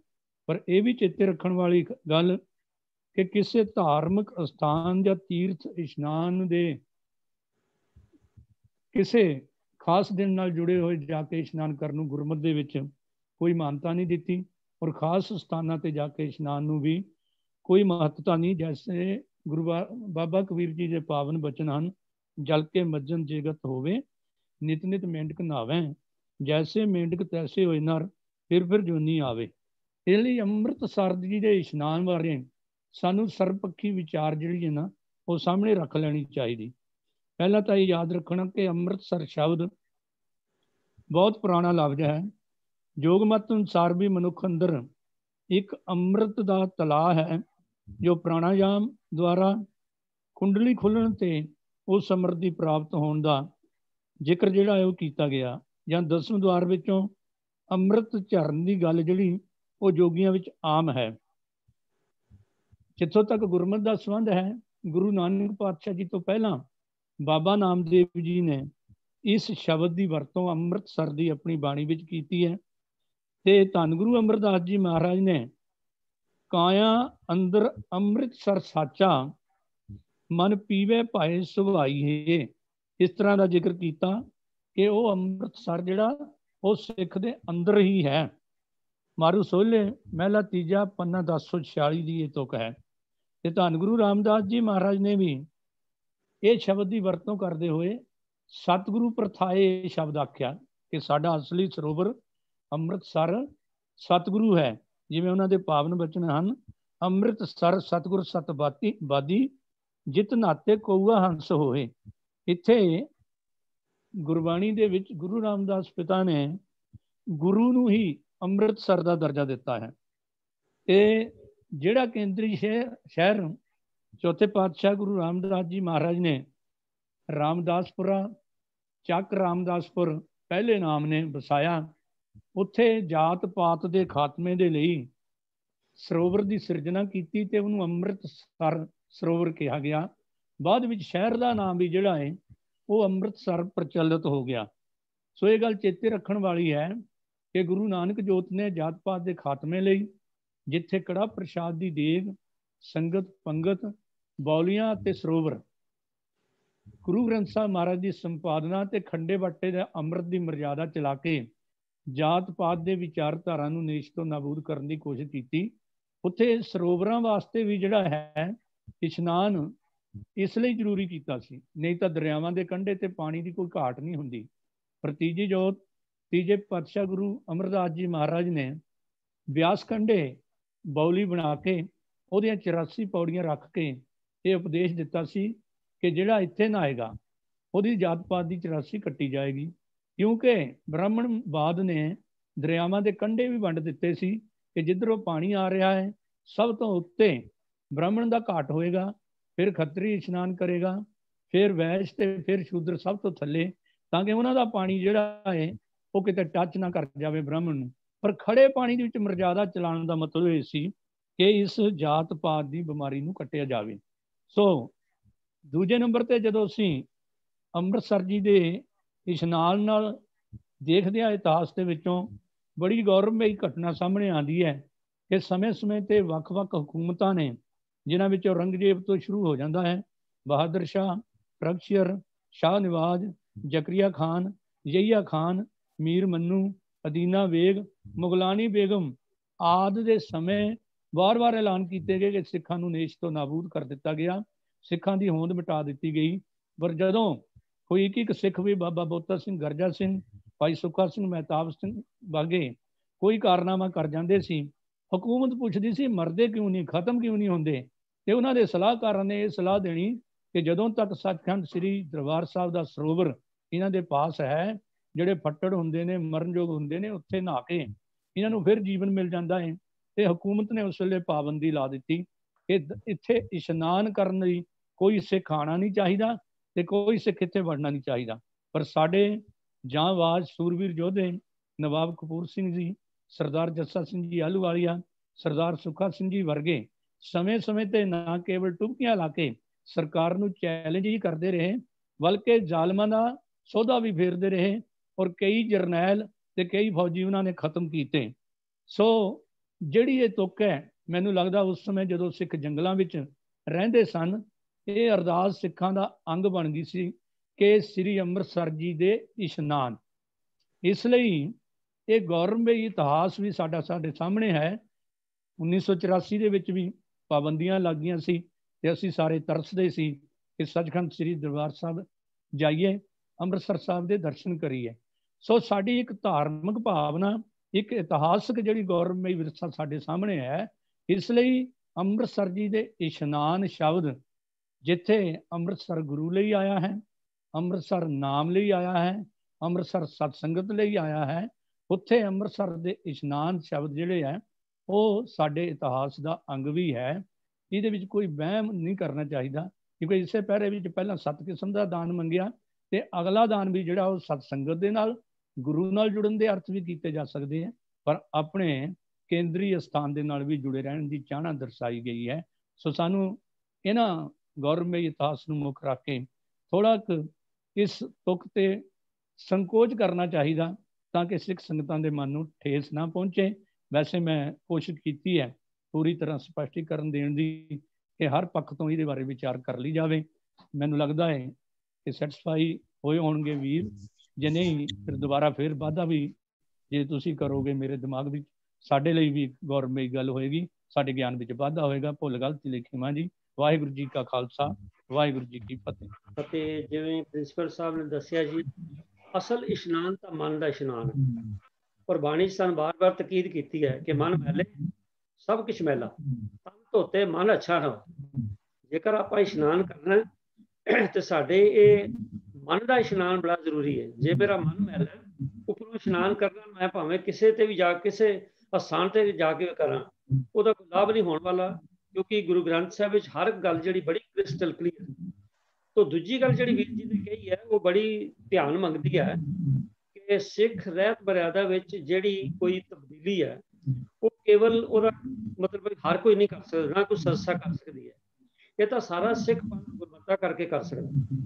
ਪਰ ਦੇਖਣ 'ਚ ਆਇਆ ਹੈਰਾਨੀ ਦੀ ਗੱਲ ਹੈ, ਔਰ ਕਿ ਜਾਂ ਤੇ ਸੰਗਤਾਂ ਵੀ ਇਹਦੇ ਬਾਰੇ ਕਿਸੇ ਨੇ ਕੁਝ ਕਿਹਾ ਨਹੀਂ ਲੱਗਦਾ ਕਦੀ, ਕਿਉਂਕਿ ਚੁੱਪ ਚਪੀਤੇ ਕੋਈ ਨਾ ਕੋਈ ਚੇਂਜ ਹੋ ਜਾਂਦੀ ਹੈ। ਹੁਣ ਜਿਵੇਂ ਇਹੀ ਚੇਂਜ ਹੈ ਕਿ ਪ੍ਰਿੰਸੀਪਲ ਸਾਹਿਬ ਨੇ ਦੱਸਿਆ ਕਿ ਲਫ਼ਜ਼ ਉੱਥੇ ਅਜੇ ਵੀ ਮਰਿਆਦਾ 'ਚ ਇਹੀ ਲਿਖਿਆ ਹੈ ਕਿ ਅੰਮ੍ਰਿਤਸਰ ਜੀ ਦੇ ਇਸ਼ਨਾਨ, ਪਰੰਤੂ ਅਰਦਾਸ ਵੇਲੇ ਕਹਿੰਦੇ ਦਰਸ਼ਨ ਇਸ਼ਨਾਨ। ਦੂਜੀ ਗੱਲ ਜਿਹੜੀ ਮੈਂ ਬੇਨਤੀ ਕਰਨੀ ਚਾਹੁੰਦਾ ਕਿ ਸਾਨੂੰ ਗਰੁੱਪ ਚੈਟ ਵਿੱਚ ਵੀਰ ਰਣਜੀਤ ਸਿੰਘ ਨੇ ਲਿਖਿਆ, ਔਰ ਇਹ ਵੀ ਧਿਆਨ ਮੰਗਦਾ ਕਿ ਅਸੀਂ ਪੜ੍ਹਦੇ ਹਾਂ ਕਿ ਮੱਤ ਦੇ ਰਾਖੇ ਵਾਹਿਗੁਰੂ, ਅਰਦਾਸ ਵਿੱਚ ਲਿਖਿਆ ਹੈ ਕਿ ਮੱਤ ਦਾ ਰਾਖਾ ਵਾਹਿਗੁਰੂ, ਪਰ ਪੜ੍ਹਿਆ ਕੀ ਜਾਂਦਾ ਹੈ ਮੱਤ ਪੱਤ ਦੇ ਰਾਖੇ ਵਾਹਿਗੁਰੂ। ਔਰ ਦਰਬਾਰ ਸਾਹਿਬ ਤੋਂ ਜਿਹੜੀ ਆਉਂਦੀ ਹੈ ਅਰਦਾਸ ਆਪਾਂ ਸੁਣਦੇ ਹਾਂ ਰੋਜ਼ਾਨਾ ਲਾਈਵ ਵੀ, ਉਹ 'ਚ ਇਹੀ ਲਿਖਿਆ ਹੁੰਦਾ ਹੈ ਕਿ ਮੱਤ ਪੱਤ ਦਾ ਰਾਖਾ ਆਪ ਵਾਹਿਗੁਰੂ। ਪਰ ਰਹਿਤ ਮਰਿਆਦਾ 'ਚ ਔਰ ਵੀਰ ਜੀ ਨੇ ਲਿਖਿਆ ਹੈ ਕਿ ਗੂਗਲ ਤੇ ਸਰਚ ਕੀਤਾ ਤਾਂ ਵੀ ਉਹਦੇ 'ਚ ਇਹੀ ਆਇਆ ਕਿ ਕੇਵਲ ਮੱਤ ਲਫ਼ਜ਼ ਹੈ, ਪੱਤ ਕੋਲੋਂ ਜੋੜ ਲਿਆ, ਕਦ ਜੋੜ ਲਿਆ ਕੋਈ ਪਤਾ ਨਹੀਂ। ਤੋ ਇਸ ਕਰਕੇ ਚੁੱਪ ਚਪੀਤੇ ਜਿਹੜੀ ਕੋਈ ਅਮੈਂਡਮੈਂਟ ਹੋ ਜਾਂਦੀ ਹੈ, ਇਹ ਆਪਣੀ ਕੌਮ ਲਈ ਚੰਗੀ ਗੱਲ ਨਹੀਂ। ਜੋ ਕੁਝ ਹੋਵੇ ਉਹ ਪੂਰੀ ਸੰਗਤ ਦੀ, ਪੰਥ ਸਿੱਖ ਪੰਥ ਦੀ ਸਹਿਮਤੀ ਨਾਲ ਹੋਵੇ। ਇਸੇ ਤਰ੍ਹਾਂ ਅਸੀਂ ਦੇਖਦੇ ਹਾਂ ਕਿ ਗੁਟਕਿਆਂ ਦੀ ਛਪਾਈ ਵਿੱਚ ਵੀ ਤੁਸੀਂ ਅੱਜ ਤੋਂ 30-40 ਸਾਲ ਪਹਿਲੇ ਵਾਲੇ ਗੁਟਕੇ ਲੈ ਲਓ ਤੇ ਹੁਣ ਲੈ ਲਓ, ਤੁਹਾਨੂੰ ਕਈ ਫਰਕ ਲੱਭਣਗੇ, ਇਹ ਤੁਸੀਂ ਆਪ ਦੇਖ ਲੈਣ। ਤਾਂ ਖੈਰ ਸਮਾਂ ਹੋ ਰਿਹਾ, ਮੈਂ ਧੰਨਵਾਦ ਕਰਦਾ ਪ੍ਰਿੰਸੀਪਲ ਸਾਹਿਬ ਆਪ ਜੀ ਦਾ। ਆਪ ਜੀ ਨੇ ਸਵਾਲ ਦਾ ਬੜਾ ਸੁੰਦਰ ਉੱਤਰ ਦਿੱਤਾ ਹੈ। ਉਮੀਦ ਹੈ ਕਿ ਜਿਨ੍ਹਾਂ ਨੇ ਸਵਾਲ ਭੇਜਿਆ ਉਹਨਾਂ ਦੀ ਤਸੱਲੀ ਹੋ ਜਾਏਗੀ, ਔਰ ਜੇ ਫਿਰ ਵੀ ਜਿਵੇਂ ਵੀਰ ਜੀ ਨੇ ਕਿਹਾ ਕਿਸੇ ਨੇ ਕੋਈ ਇਨਪੁਟ ਦੇਣੀ ਹੈ ਉਹ ਆਪਣਾ ਸਵਾਲ ਜਿਹੜਾ ਦੁਬਾਰਾ ਵੀ ਭੇਜ ਸਕਦੇ ਹੋ। ਤਾਂ ਆਓ ਜੀ ਆਪਾਂ ਅਗਲੇ ਸਵਾਲ ਨਾਲ ਚੱਲੀਏ। ਗੁਰਬਾਣੀ ਵਿੱਚ ਜਿਸ ਵੇਲੇ ਆਪਾਂ ਸਹਿਜ ਪਾਠ ਕਰਦੇ ਹਾਂ ਸਾਧ ਸੰਗਤ ਜੀ, ਤੇ ਗਾਇਬ ਵਿਚਾਰ ਵੀ ਹੁੰਦੀ ਰਹਿੰਦੀ ਹੈ, ਪਰ ਕਿਉਂਕਿ ਅੱਜ ਸਵਾਲ ਆਇਆ ਦੁਬਾਰਾ ਕਰ ਲੈਂਦੇ ਹਾਂ ਕਿ ਜਿੱਥੇ ਸ਼ਬਦ ਦੀ ਸਮਾਪਤੀ ਹੈ ਉਸ ਤੋਂ ਬਾਅਦ ਕੁਝ ਹਿੰਦਸੇ ਹੁੰਦੇ, ਜਾਂ ਕਈ ਵਾਰ ਲਿਖਿਆ ਹੁੰਦਾ ਛੱਕਾ ਪਹਿਲਾ, ਛੱਕਾ ਦੂਜਾ, ਕਈ ਵਾਰ ਲਿਖਦਾ ਜੁਮਲਾ, ਕਈ ਵਾਰ ਲਿਖਿਆ ਸ਼ੁੱਧ, ਕਈ ਵਾਰ ਲਿਖਿਆ ਸ਼ੁੱਧ ਕਿਛ ਆਇਆ। ਇਹ ਜਿਹੜੀਆਂ ਅੱਖਰ ਜਾਂ ਜਿਹੜੇ ਹਿੰਸੇ ਲਿਖੇ ਨੇ ਇਹ ਗੁਰਬਾਣੀ ਨਾਲ ਪੜ੍ਹਨ ਦੇ ਲਈ ਨੇ ਜਾਂ ਸਾਡੀ ਕਿਸੇ ਇੰਡੀਕੇਸ਼ਨ ਲਈ ਨੇ? ਇਹ ਸਵਾਲ ਆਇਆ। ਤੋ ਸਵਾਲ ਕੀਤਾ ਸਰਦਾਰ ਜਗਦੇਵ ਸਿੰਘ ਜੀ ਨੇ ਲੁਧਿਆਣਾ ਤੋਂ।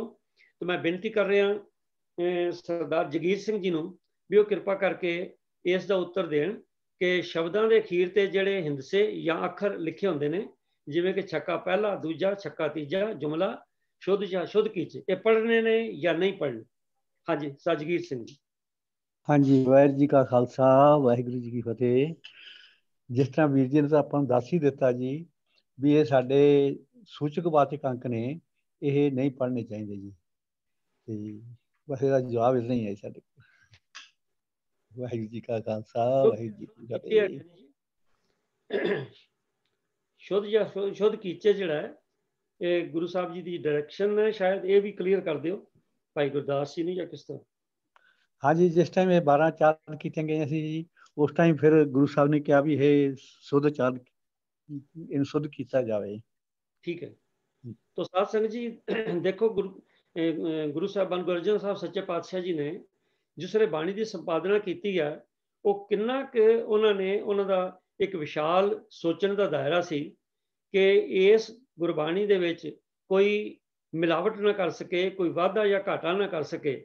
ਉਹਨਾਂ ਨੇ ਇਹ ਜਿਹੜੀ ਹਿੰਸਿਆਂ ਵਾਲੀ ਜਿਹੜੀ ਸਕੀਮ ਹੈ ਉਹ ਜੋੜੀ ਹੈ। ਔਰ ਨਾਲ ਹੀ ਜਿੱਥੇ ਸ਼ੁੱਧ ਜਾਂ ਸ਼ੁੱਧ ਕੀਚੇ, ਇਹਦਾ ਮਤਲਬ ਇਹ ਹੈ ਕਿ ਗੁਰੂ ਸਾਹਿਬ ਜੀ ਨੇ ਜਿਸ ਵੇਲੇ ਵਾਰਾਂ ਦੇ ਨਾਲ ਕਿਉਂਕਿ ਸ਼ਲੋਕ ਵੀ ਜੋੜੇ ਸਨ, ਤੇ ਜਿਸ ਵੇਲੇ ਭਾਈ ਗੁਰਦਾਸ ਜੀ ਨੇ ਲਿਖ ਦਿੱਤੀ ਤਾਂ ਸਤਿਗੁਰੂ ਸਾਹਿਬਾਨ ਸੱਚੇ ਪਾਤਸ਼ਾਹ ਜੀ ਨੇ ਇਹਦਾ ਮਤਲਬ ਉਹਨੂੰ ਵੈਰੀਫਾਈ ਕਰਕੇ ਚੰਗੀ ਤਰ੍ਹਾਂ ਵੀ ਸਭ ਠੀਕ ਹੈ, ਥੱਲੇ ਸਰਟੀਫਿਕੇਟ ਦਿੱਤਾ ਵੀ ਸ਼ੁੱਧ। ਜਿਵੇਂ ਸਾਧ ਸਿੰਘ ਸਾਨੂੰ ਯੂਨੀਵਰਸਿਟੀ ਤੋਂ ਸਰਟੀਫਿਕੇਟ ਆਉਂਦਾ ਹੈ ਤੇ ਆਪਾਂ ਦੇਖਦੇ ਹਾਂ ਕਿ ਬੈਕ ਸਾਈਡ ਤੇ ਉਹਦੇ ਤੇ ਐਂਡੋਰਸਮੈਂਟ ਕੀਤੀ ਹੁੰਦੀ ਹੈ ਕਿ ਕਿਹਨੇ ਚੈੱਕ ਕੀਤਾ।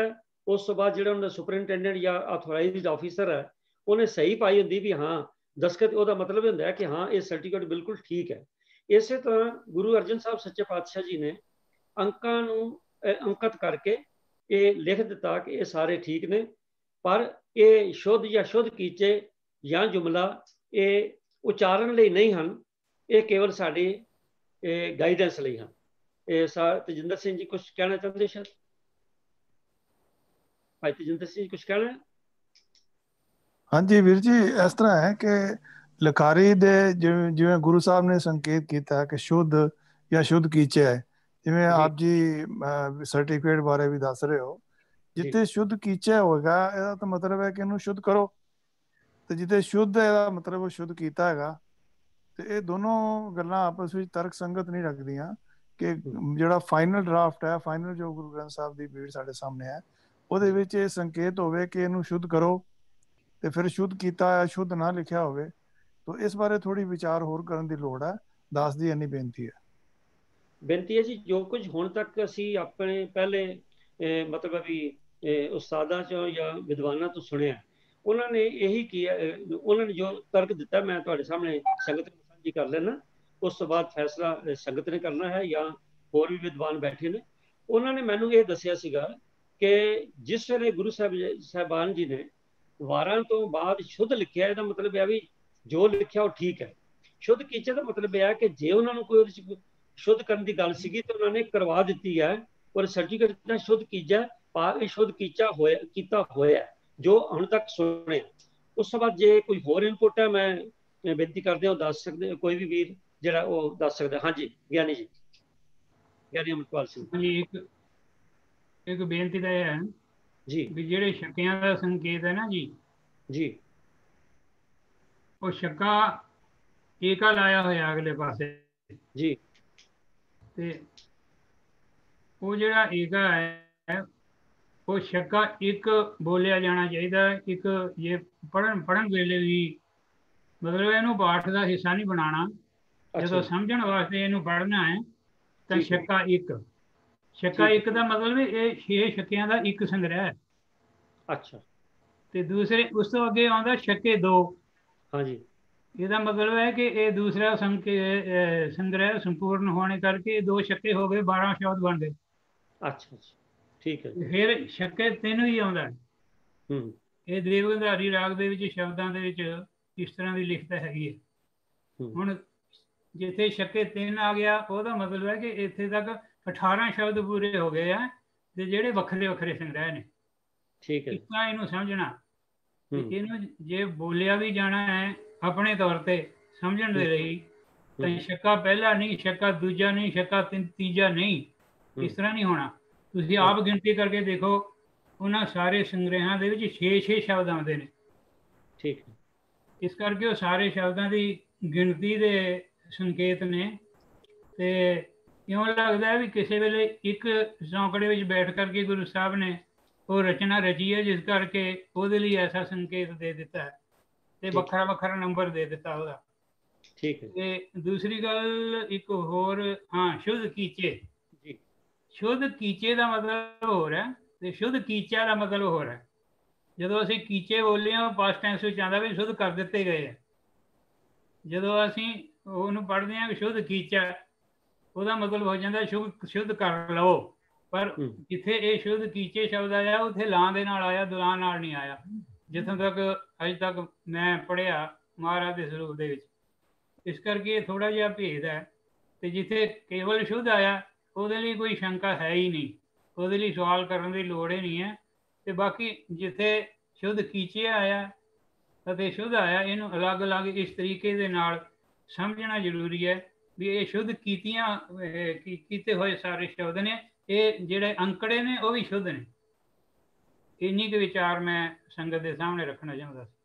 ਨਹੀਂ, ਜੋ ਵੀਰ ਤਜਿੰਦਰ ਸਿੰਘ ਨੇ ਕਿਹਾ ਸੀ ਸ਼ੁੱਧ ਕੀਜੇ ਦਾ ਮਤਲਬ ਇਹ ਤੇ ਨਹੀਂ ਮੈਨੂੰ ਸ਼ੁੱਧ ਕਰ ਲਓ, ਇਹ ਨਹੀਂ, ਇਹ ਨਹੀਂ ਹੈ। ਇੱਕ ਲਾਂ ਦੇ ਨਾਲ ਹੈ ਸ਼ੁੱਧ ਕੀਚੇ। ਅੱਛਾ, ਕੀਚੇ ਦਾ ਮਤਲਬ ਹੈ ਕਰ ਦਿੱਤੇ ਗਏ ਹੈ, ਕਰ ਦਿੱਤੇ ਗਏ। ਠੀਕ ਹੈ, ਜਦੋਂ ਕੀਚਾ ਬੋਲਾਂਗੇ, ਦੁਲਾਵਾਂ ਨਾਲ ਬੋਲਾਂਗੇ, ਫਿਰ ਕਰ ਲਵੋ। ਠੀਕ ਹੈ, ਠੀਕ ਹੈ। ਇਹ ਕਿਹੜੇ ਅੰਕ ਦੇ ਉੱਤੇ ਹੈ? ਇਹ ਕਿਹੜੇ ਅੰਕ ਦੇ ਉੱਤੇ ਹੈ ਸ਼ੁੱਧ ਕੀਚੇ? ਇਹ ਕਿਹੜੇ ਅੰਕ ਦੇ ਉੱਤੇ ਹੈ ਸ਼ੁੱਧ ਕੀਚੇ? ਇਹ ਤਾਂ ਹੁਣ ਦੁਬਾਰਾ ਦੇਖ ਕੇ ਦੇਖਣਾ ਪਏਗਾ, ਕਿਉਂਕਿ ਸਵਾਲ ਮੇਰੇ ਕੋਲ ਨਹੀਂ ਸੀ ਆਇਆ। ਇਸ ਕਰਕੇ ਪਰ ਜੋ ਕੁਛ ਅਸੀਂ ਅੱਜ ਤੱਕ ਵਿਚਾਰਦੇ ਰਹੇ ਹਾਂ, ਉਹ ਇਹੋ ਕੁਝ ਸੀ ਜੋ ਮੈਂ ਆਪ ਜੀ ਦੇ ਸਾਹਮਣੇ ਬੇਨਤੀ ਕੀਤੀ। ਮੈਂ ਕਿਹਾ ਦੁਲਾਂ ਦੇ ਨਾਲ ਤਾਂ ਹੈ ਹੀ ਨਹੀਂਗਾ, ਜਿੱਥੇ ਵੀ ਹੈਗਾ ਲਾਂ ਨਾਲ ਹੀ ਹੈ। ਦੁਲਾਂ ਨਾਲ ਤਾਂ ਲਾਂ ਨਾਲ ਹੀ ਹੈ, ਇੱਕ ਲਾਂ ਨਾਲ ਹੈ। ਦੁਲਾਂ ਨਾਲ ਤਾਂ ਹੈਗਾ ਹੀ ਨਹੀਂਗਾ, ਦੁਲਾਂ ਨਾਲ ਵਾਲਾ ਹੈ ਨਹੀਂ ਹੈ। ਜਿੱਥੇ ਇੱਕ ਲਾਂ ਨਾਲ ਹੈ, ਉਹਦਾ ਮਤਲਬ ਸ਼ੁੱਧ ਕੀਤੇ ਜਾ ਚੁੱਕੇ ਹੈ, ਪਾਸਟ ਟੈਂਸ ਦੀ ਗੱਲ ਹੈ। ਠੀਕ ਹੈ, ਇਸ ਕਰਕੇ ਇਹਨੂੰ ਹੁਕਮੀ ਕਿਰਿਆ ਨਹੀਂ ਹੈ ਇੱਥੇ। ਠੀਕ ਹੈ। ਸੋ ਗਿਆਨੀ ਜੀ ਨੇ ਸਪਸ਼ਟ ਕਰਤਾ, ਧੰਨਵਾਦ ਗਿਆਨੀ ਜੀ ਆਪ ਜੀ ਦਾ ਵੀ, ਕਿ ਬਾਣੀ ਵਿੱਚ ਕੋਈ ਵੀ ਐਸੀ ਤਰਕ ਸੰਗਤ ਗੱਲ ਮਹਾਰਾਜ ਨੇ ਨਹੀਂ ਰੱਖੀ ਹੈ। ਹਰ ਚੀਜ਼ ਬੜੀ ਕ੍ਰਿਸਟਲ ਕਲੀਅਰ। ਤੋ ਕੀਜੇ ਇੱਕ ਲਾਂ ਨਾਲ ਹੈ, ਇਹਦਾ ਮਤਲਬ ਸ਼ੁੱਧ ਕਰ ਦਿੱਤਾ ਗਿਆ ਹੈ। ਤੋ ਇਹ ਗੁਰੂ ਸਾਹਿਬ ਨੇ ਆਪਣੇ ਵੱਲੋਂ ਸਰਟੀਫਿਕੇਟ ਦਿੱਤਾ। ਤੋ ਆਪ ਸਭ ਦਾ ਬਹੁਤ ਬਹੁਤ ਧੰਨਵਾਦ ਹੈ ਜੀ। ਸਮਾਂ ਹੋ ਰਿਹਾ, ਮੈਂ ਅਗਲੇ ਸ਼ਬਦ ਵੱਲ ਚੱਲ ਰਿਹਾ ਜੀ। ਅਗਲਾ ਸ਼ਬਦ ਜਿਹੜਾ ਹੈ, ਇਹ ਇੱਕ ਵਾਰੀ ਪਹਿਲਾਂ ਵੈਸੇ ਪਾਰਟਲੀ ਡਿਸਕਸ ਹੋ ਚੁੱਕਾ ਹੈ, ਪਰ ਇਹ ਸ਼ਬਦ ਦੁਬਾਰਾ ਆ ਗਿਆ। ਤੋ ਅਸੀਂ ਪੈਨਲ ਵਿੱਚ ਡਿਸਕਸ ਕੀਤਾ ਔਰ ਆਪ ਜੀ ਦੇ ਸਾਹਮਣੇ ਰੱਖ ਰਹੇ ਹਾਂ ਕਿ ਜਿਸ ਵੇਲੇ ਗੁਰਬਾਣੀ ਆਪਾਂ ਪੜ੍ਹਦੇ ਹਾਂ ਕਿ ਰਾਮਦਾਸ ਸੋਢੀ ਤਿਲਕ ਦਿਆ ਗੁਰ ਸ਼ਬਦ ਸੱਚ ਨਿਸ਼ਾਨ ਜੀਓ। ਇੱਕ ਤੁਕ ਹੈ ਕਿ ਸਹਿ ਟਿਕਾ ਦਿੱਤੋਸ ਜੀਵਦਾ। ਬਈ ਇਹ ਜਿਹੜਾ ਗੁਰਮਤ ਅਨੁਸਾਰ, ਗੁਰਮਤ ਦੇ ਚਾਨਣ ਵਿੱਚ ਤਿਲਕ ਲਾਉਣਾ ਜਾਂ ਟਿੱਕਾ ਲਾਉਣਾ, ਇਹ ਕਿਆ ਜਾਇਜ਼ ਹੈ? ਮੈਂ ਵੀਰ ਮਨਮੋਹਨ ਸਿੰਘ ਨੂੰ ਬੇਨਤੀ ਕਰਾਂਗਾ ਵੀ ਇਹਦੇ ਬਾਰੇ ਉਹ ਥੋੜਾ ਚਾਨਣਾ ਪਾਉਣ ਜੀ। ਮਨਮੋਹਨ ਸਿੰਘ।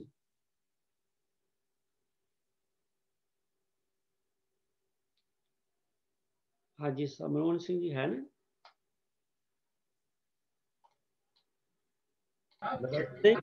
ਹਾਂਜੀ, ਆ ਗਏ। ਕਨੈਕਸ਼ਨ ਉੜ ਗਿਆ ਲੱਗਦਾ ਉਹਨਾਂ ਦਾ। तो मेरे को रिकॉर्डिंग है साथ संगत जी, क्योंकि मनमोहन सिंह जी की रिकॉर्डिंग इस करके रखी दी है भी उन्होंने इंटरनेट जोड़ा है वो आम तौर पर सिग्नल उत्ते थले होंदे रहंदे ने, तो ओदी रिकॉर्डिंग उन्होंने हैगी, मैं तुहानू सुना रहा हूं।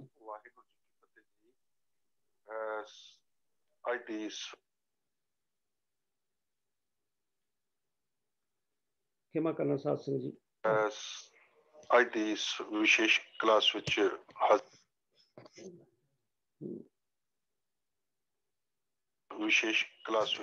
ਹਾਜ਼ਰੀ ਭਰਦੇ ਹੋਏ ਸਮੂਹ ਗੁਰਮੁਖ ਪਿਆਰਿਓ, ਜੋ ਸਵਾਲ ਵੀਰ ਜੀ ਨੇ ਪੜ੍ਹਿਆ ਹੈ, ਰਾਮਦਾਸ ਸੋਢੀ ਤਿਲਕ ਦਿਆ ਗੁਰ ਸ਼ਬਦ ਸੱਚ ਨਿਸ਼ਾਨ ਜੀਓ ਅਤੇ ਸਹਿ ਟਿੱਕਾ ਦਿੱਤੋਸ ਜੀਵਦਾ।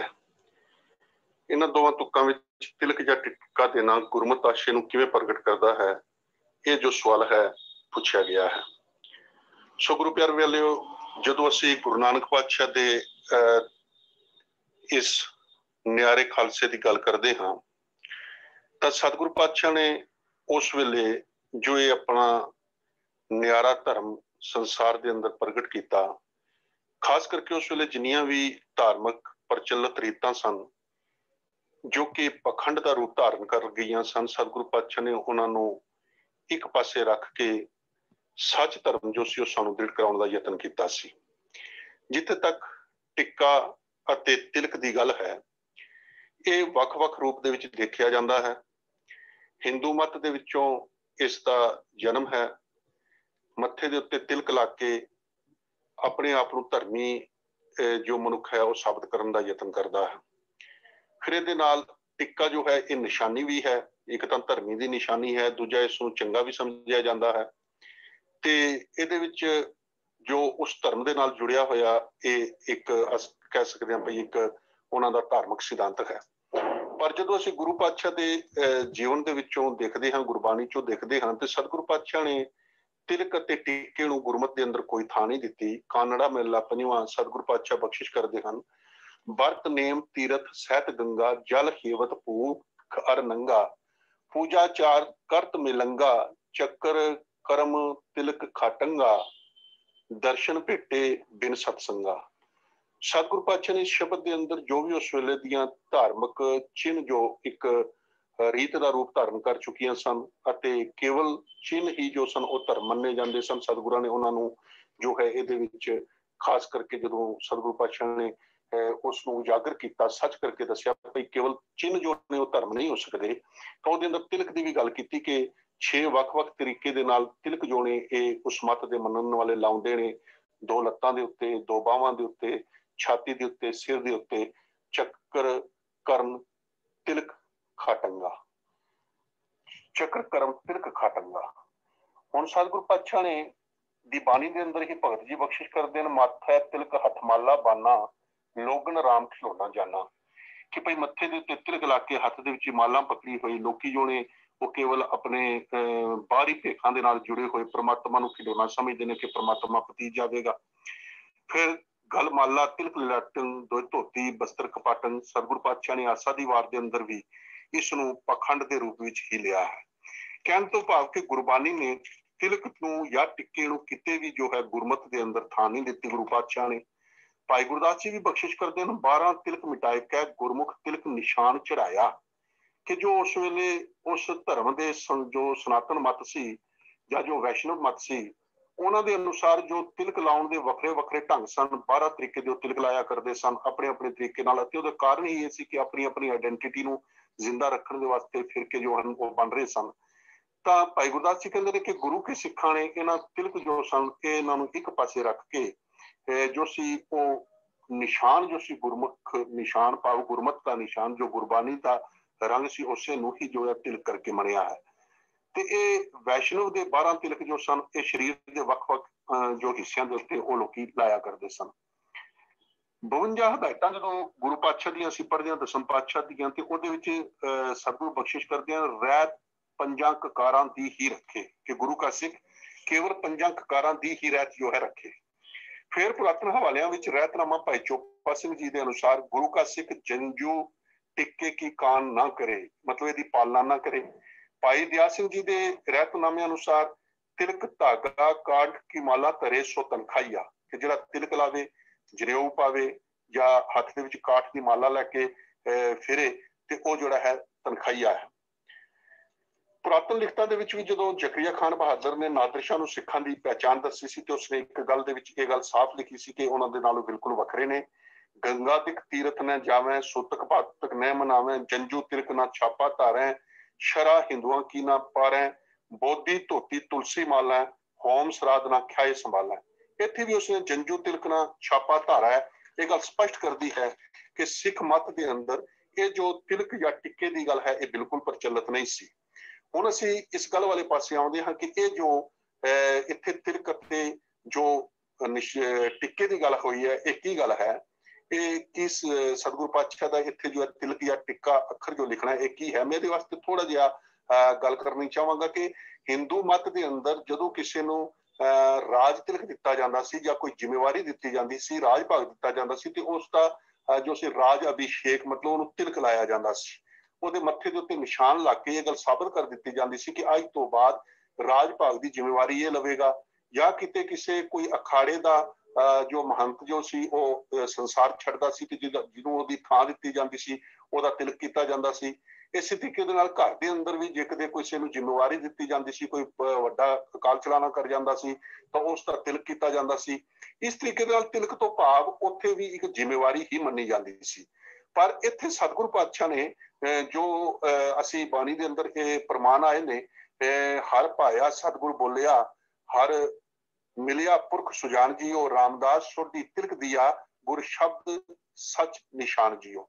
ये रामकली सत दे अंदर जो तीजे पातशाह दे संसार दे विचों ज्योति जोत समाउण वेले दी जो दृश पेश किया गया है ਉਹਦੇ ਵਿੱਚ ਸਾਨੂੰ ਜੋ ਪ੍ਰਚਲਿਤ ਰੀਤਾਂ ਸਨ ਦੂਜੇ ਧਰਮ ਦੀਆਂ ਉਹਨਾਂ ਦੇ ਵਿੱਚੋਂ ਸਾਨੂੰ ਰੋਕਿਆ ਗਿਆ ਸੀ, ਜਿਹਦੇ ਵਿੱਚ ਅੰਤੈ ਸਤਿਗੁਰੂ ਬੋਲਿਆ ਮੈਂ ਪਿੱਛਾ ਕੀਰਤਨ ਕਰਿਓ ਨਿਰਵਾਣ ਜੀਓ ਕੇਸ਼ਵ ਗੋਪਾਲ ਪੰਡਤ ਸਦਿਓ ਹਰ ਹਰ ਕਥਾ ਪੜ੍ਹੇ ਪੁਰਾਣ ਜੀਓ।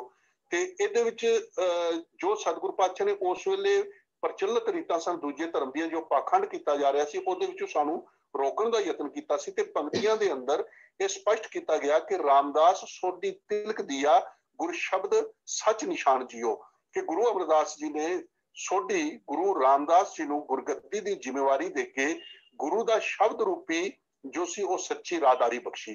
ਭਾਵ ਇੱਥੇ ਜੋ ਤਿਲਕ ਤੋਂ ਭਾਵ ਸੀ ਕਿ ਜ਼ਿੰਮੇਵਾਰੀ ਗੁਰੂ ਘਰ ਦੀ ਸਤਿਗੁਰੂ ਪਾਤਸ਼ਾਹ ਨੇ ਆਪਣੀ ਥਾਂ ਉਹਨਾਂ ਨੂੰ ਗੁਰਗੱਦੀ ਦੇ ਉੱਤੇ ਬਿਠਾ ਕੇ ਭਾਵ ਜ਼ਿੰਮੇਵਾਰੀ ਜੋ ਸੀ ਉਹ ਦੇ ਕੇ ਮਨੁੱਖਤਾ ਦੇ ਉਧਾਰ ਦੇ ਵਾਸਤੇ ਸੱਚ ਸ਼ਬਦ ਦੀ ਜੋ ਰਾਹਦਾਰੀ ਸੀ ਉਹ ਉਹਨਾਂ ਨੂੰ ਬਖਸ਼ਿਸ਼ ਕੀਤੀ ਸੀ।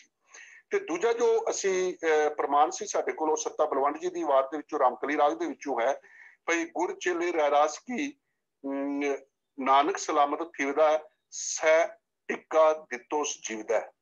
ਇਹਦੇ ਅੰਦਰ ਵੀ ਜੋ ਇਹ ਟਿੱਕਾ ਤੋਂ ਭਾਵ ਹੈ ਨਿਸ਼ਾਨੀ ਹੈ ਕਿ ਭਈ ਸਤਿਗੁਰੂ ਪਾਤਸ਼ਾਹ ਨੇ ਜ਼ਿੰਮੇਵਾਰੀ ਜੋ ਸੀ ਉਹ ਦਿੱਤੀ ਹੈ। ਗੁਰੂ ਪਾਤਸ਼ਾਹ ਨੇ ਜੋ ਸੀ ਉਹ ਜ਼ਿੰਮੇਵਾਰੀ ਭਾਈ ਲਹਿਣਾ ਜੀ ਨੂੰ ਦਿੱਤੀ ਅਤੇ ਆਪਣੀ ਸਲਾਮਤੀ ਵਿੱਚ ਹੀ ਗੁਰੂ ਨਾਨਕ ਪਾਤਸ਼ਾਹ ਨੇ ਆਪਣੇ ਸਿੱਖ ਭਾਈ ਲਹਿਣੇ ਨੂੰ ਮੱਥਾ ਟੇਕਿਆ ਅਤੇ ਸਤਿਗੁਰੂ ਜੀ ਦੇ ਜਿਉਂਦਿਆਂ ਹੀ ਸਤਿਗੁਰੂ ਪਾਤਸ਼ਾਹ ਨੇ ਜੋ ਗੁਰਿਆਈ ਦੀ ਜ਼ਿੰਮੇਵਾਰੀ ਸੀ ਉਹ ਭਾਈ ਲਹਿਣਾ ਜੀ ਨੂੰ ਦਿੱਤੀ ਹੈ। ਸੋ ਇੱਥੇ ਜੋ ਇਹ ਟਿੱਕੇ ਤੋਂ ਭਾਵ ਜਾਂ ਤਿਲਕ ਤੋਂ ਭਾਵ ਜ਼ਿੰਮੇਵਾਰੀ ਦੇਣ ਦੀ ਗੱਲ ਹੈ ਕਿਉਂਕਿ ਬਾਕੀ ਜੋ ਰਹਿਤਨਾਮੇ ਨੇ ਜੋ ਗੁਰਬਾਣੀ ਦੇ ਪ੍ਰਮਾਣ ਨੇ ਉਹ ਸਪਸ਼ਟ ਕਰ ਚੁੱਕੇ ਨੇ ਕਿ ਗੁਰੂ ਘਰ ਦੇ ਅੰਦਰ ਤਿਲਕ ਅਤੇ ਟਿੱਕੇ ਨੂੰ ਕੋਈ ਥਾਂ ਨਹੀਂ ਸੀ। ਸਿਰਫ ਇੱਕ ਪ੍ਰਚਲਿਤ ਤਰੀਕਾਕਾਰ ਜੋ ਸੀ ਉਹ ਦੁਨੀਆ ਦੇ ਅੰਦਰ ਚੱਲਦਾ ਸੀ ਪਰ ਸਤਿਗੁਰੂ ਪਾਤਸ਼ਾਹ ਨੇ ਉਸ ਅੱਖਰ ਨੂੰ ਇਸਤੇਮਾਲ ਕਰਕੇ ਜਿਵੇਂ ਆਮ ਕਰਕੇ ਅਸੀਂ ਕਿਸੇ ਦੇ ਵਾਸਤੇ ਕਹਿੰਦੇ ਆ ਕਿ ਜੀ ਮਿਹਨਤ ਤਾਂ ਫਲਾਣੇ ਨੇ ਬੜੀ ਕੀਤੀ ਪਰ ਸਿਹਰਾ ਦੂਜੇ ਦੇ ਸਿਰ ਬਣ ਦਿੱਤਾ ਗਿਆ। ਕੋਈ ਕਿਸੇ ਦੇ ਸਿਰ ਦੇ ਉੱਤੇ ਜਾ ਕੇ ਸਿਹਰਾ ਨਹੀਂ ਬਣਦਾ। ਭਾਵ ਕਿਹਾ ਜਾਂਦਾ ਹੈ ਕਿ ਉਹਦਾ ਜੋ ਮਤਲਬ ਜੋ ਹੈ ਅਸੀਂ ਕਹਿ ਸਕਦੇ ਹਾਂ ਕਿ ਕੰਮ ਕਰਨ ਵਾਲਾ ਕੋਈ ਹੋਰ ਸੀ ਤੇ ਜਿਹੜਾ ਨਾਂ ਹੈ ਉਹ ਕਿਸੇ ਹੋਰ ਦਾ ਹੋ ਗਿਆ। ਪਰ ਇਸੇ ਤਰੀਕੇ ਦੇ ਨਾਲ ਉਸ ਵੇਲੇ ਇੱਕ ਹੋਇਆ ਕਰਦਾ ਸੀ ਜੀ ਫਲਾਣੇ ਦਾ ਤਿਲਕ ਹੋ ਗਿਆ। ਤਿਲਕ ਤੋਂ ਭਾਵ ਉਹਨੂੰ ਜ਼ਿੰਮੇਵਾਰੀ ਦੇ ਦਿੱਤੀ ਗਈ, ਉਸ ਨੂੰ ਕਿਸੇ ਜ਼ਿੰਮੇਵਾਰੀ ਜੋ ਹੈ ਉਹਨੂੰ ਦੇ ਦਿੱਤੀ ਗਈ। ਉਹ ਤਾਂ ਮੱਥੇ ਦੇ ਉੱਤੇ ਤਿਲਕ ਲਾਉਂਦੇ ਸਨ ਪਰ ਸਤਿਗੁਰੂ ਪਾਤਸ਼ਾਹ ਨੇ ਇੱਥੇ ਜੋ ਅੱਖਰ ਵਰਤੇ ਨੇ ਇਹ ਦੋ ਭਾਵ ਹੈ ਕਿ ਗੁਰੂ ਪਾਤਸ਼ਾਹਾਂ ਨੇ ਆਪਣੀ ਜੋ ਜ਼ਿੰਮੇਵਾਰੀ ਸੀ ਉਹ ਅੱਗੇ ਗੁਰੂ ਅਮਰਦਾਸ ਪਾਤਸ਼ਾਹ ਨੇ ਗੁਰੂ ਰਾਮਦਾਸ ਪਾਤਸ਼ਾਹ ਨੂੰ ਜੋ ਪਹਿਲਾ ਪ੍ਰਮਾਣ ਆ ਉਹਦੇ ਵਿੱਚ ਸਪਸ਼ਟ ਹੈ ਕਿ ਆਪਣੀ ਜ਼ਿੰਮੇਵਾਰੀ ਜੋ ਸੀ ਉਹਨਾਂ ਨੂੰ ਦੇ ਦਿੱਤੀ। ਉਹਨਾਂ ਨੂੰ ਜ਼ਿੰਮੇਵਾਰ ਬਣਾ ਦਿੱਤਾ ਗੁਰੂ ਘਰ ਦਾ ਤੇ ਜੋਤੀ ਜੋਤ ਸਮਾਉਣ ਤੋਂ ਪਹਿਲਾਂ। ਤੇ ਗੁਰੂ ਨਾਨਕ ਪਾਤਸ਼ਾਹ ਨੇ ਵੀ ਆਪਣੇ ਜਿਉਂਦਿਆਂ ਹੀ ਸਲਾਮਤੀ ਦੇ ਅੰਦਰ ਹੀ ਭਾਈ ਲਹਿਣਾ ਜੀ ਨੂੰ ਜੋ ਸੀ ਉਹ ਜ਼ਿੰਮੇਵਾਰੀ ਦਿੱਤੀ ਸੀ। ਸੋ ਇਹ ਮੇਰੇ ਖਿਆਲ ਦੇ ਵਿੱਚ ਸਪਸ਼ਟ ਹੋ ਜਾਣਾ ਚਾਹੀਦਾ ਹੈ। ਫਿਰ ਵੀ ਦੇਖਦੇ ਕੋਈ ਕਿਤੇ ਕਿਸੇ ਕਿਸਮ ਦੀ ਕੋਈ ਹੋਰ ਇਹਦੇ ਵਿੱਚ ਵਾਧਾ ਕਰਨਾ ਚਾਹਵੇ ਤਾਂ ਉਹ ਜ਼ਰੂਰ ਸਾਡੇ ਗਿਆਨ ਦੇ ਵਾਸਤੇ ਵਾਧਾ ਕਰ ਸਕਦਾ ਜਾਂ ਪੈਨਲ ਦੇ ਜੋ ਬਾਕੀ ਮੈਂਬਰ ਨੇ ਉਹ ਇਹਦੇ ਵਿੱਚ ਵਾਧਾ ਕਰ ਸਕਦੇ ਨੇ। ਹੋਈ ਵਾਰ ਕਰਦੇ ਕਿਮਾ ਕਰਨੀ ਜੀ। ਵਾਹਿਗੁਰੂ ਜੀ ਕਾ ਖਾਲਸਾ ਵਾਹਿਗੁਰੂ ਜੀ ਕੀ ਫਤਿਹ। ਸਾਹਿਬ ਮਨਮੋਹਨ ਸਿੰਘ ਨੇ ਬੜੇ ਸੁੰਦਰ ਤਰੀਕੇ ਨਾਲ ਜਿਹੜੀ ਖਾਸ ਕਰਕੇ ਜਿਹੜੀ ਸਿਹਰੇ ਦੀ ਮਿਸਾਲ ਦੇ ਕੇ ਗੱਲ ਬਹੁਤ ਕਲੀਅਰ ਕੀਤੀ। ਸਮਾਂ ਸਾਧ ਸੰਗਤ ਜੀ ਬੜਾ ਥੋੜਾ, ਇੱਕ ਸ਼ਬਦ ਹੋਰ ਲੈਣਾ, 7 ਮਿੰਟ ਰਹਿ ਗਏ ਨੇ। ਔਰ ਗਿਆਨੀ ਅੰਮ੍ਰਿਤਪਾਲ ਸਿੰਘ ਜੀ ਨੇ ਇਹਦੇ ਸਾਨੂੰ ਦੱਸਿਆ ਸੀ ਕਿ ਸਹਿ ਟਿਕਾ ਦਿੱਤੋ ਸੀ, ਉਹਨੂੰ ਟਿੱਕਾ ਨਹੀਂ ਟਿਕਾ ਪੜਨਾ। ਤੋਂ ਬੜਾ ਉਹਨਾਂ ਦਾ ਵੀ ਧੰਨਵਾਦ ਹੈ ਜੀ, ਉਹਨੇ ਇਨਪੁਟ ਦਿੱਤੀ ਸੀ। ਮੈਂ ਅਗਲੇ ਸਵਾਲ ਵੱਲ ਚੱਲਦਾ ਸਾਧ ਸੰਗਤ ਜੀ ਕਿਉਂਕਿ ਸਮਾਂ ਰਹਿ ਗਿਆ 7 ਮਿੰਟ ਦਾ। ਇਹ ਸਵਾਲ ਭੈਣ ਗੁਰਚਰਨ ਕੌਰ ਜੀ ਨੇ ਭੇਜਿਆ ਜੀ US ਤੋਂ। ਉਹ ਕਹਿੰਦੇ ਨੇ ਇੱਕ ਓਂਕਾਰ ਸਤਿਗੁਰ ਪ੍ਰਸਾਦ ਦਾ ਉਚਾਰਨ ਸਤ ਵੱਖਰਾ ਤੇ ਗੁਰਪ੍ਰਸਾਦ ਕਰਨਾ ਜਾਂ ਸਤਿਗੁਰ ਪ੍ਰਸਾਦ ਕਰਨਾ।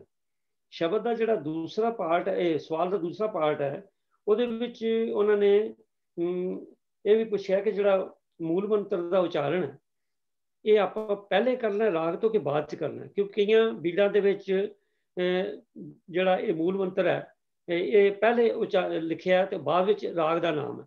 ਪਰ ਅੱਜ ਕੱਲ੍ਹ ਬਹੁਤ ਸਾਰੀ ਬੀੜਾਂ ਦੇ ਵਿੱਚ ਪਹਿਲੇ ਰਾਗ ਦਾ ਨਾਮ ਹੈ ਤੇ ਬਾਅਦ ਵਿੱਚ ਮੂਲ ਮੰਤਰ। ਇਹ ਦੋ ਸਵਾਲ ਨੇ। ਮੈਂ ਬੇਨਤੀ ਕਰਾਂਗਾ ਵੀਰ MP ਸਿੰਘ ਜੀ ਨੂੰ ਵੀ ਆਪਣੇ ਕੋਲ 6 ਮਿੰਟ ਹੈਗੇ ਨੇ, ਕਿਰਪਾ ਕਰਕੇ ਉਹਦੇ ਵਿੱਚ ਇਹਨਾਂ ਦਾ ਉੱਤਰ ਦੇ ਦਿਓ ਜੀ। ਵਾਹਿਗੁਰੂ ਜੀ ਕਾ ਖਾਲਸਾ ਵਾਹਿਗੁਰੂ ਜੀ ਕੀ ਫਤਿਹ।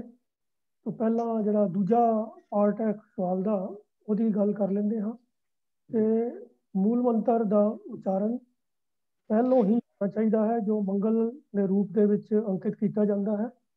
ਪੁਰਾਤਨ ਆਤਿਕਤ ਬੀੜਾਂ ਦੇ ਵਿੱਚ ਹਮੇਸ਼ਾ ਹਮੇਸ਼ਾ ਹੀ ਮੂਲ ਮੰਤਰ ਉੱਪਰ ਸੱਜੇ ਪਾਸੇ ਲਿਖਿਆ ਜਾਂਦਾ ਸੀਗਾ ਸਤਿਕਾਰ ਦੇਣ ਵਾਸਤੇ। ਰਾਗ ਦਾ ਨਾਮ ਜਿਹੜਾ ਸੀ ਉਹ ਖੱਬੇ ਪਾਸੇ ਲਿਖਿਆ ਜਾਂਦਾ ਸੀਗਾ।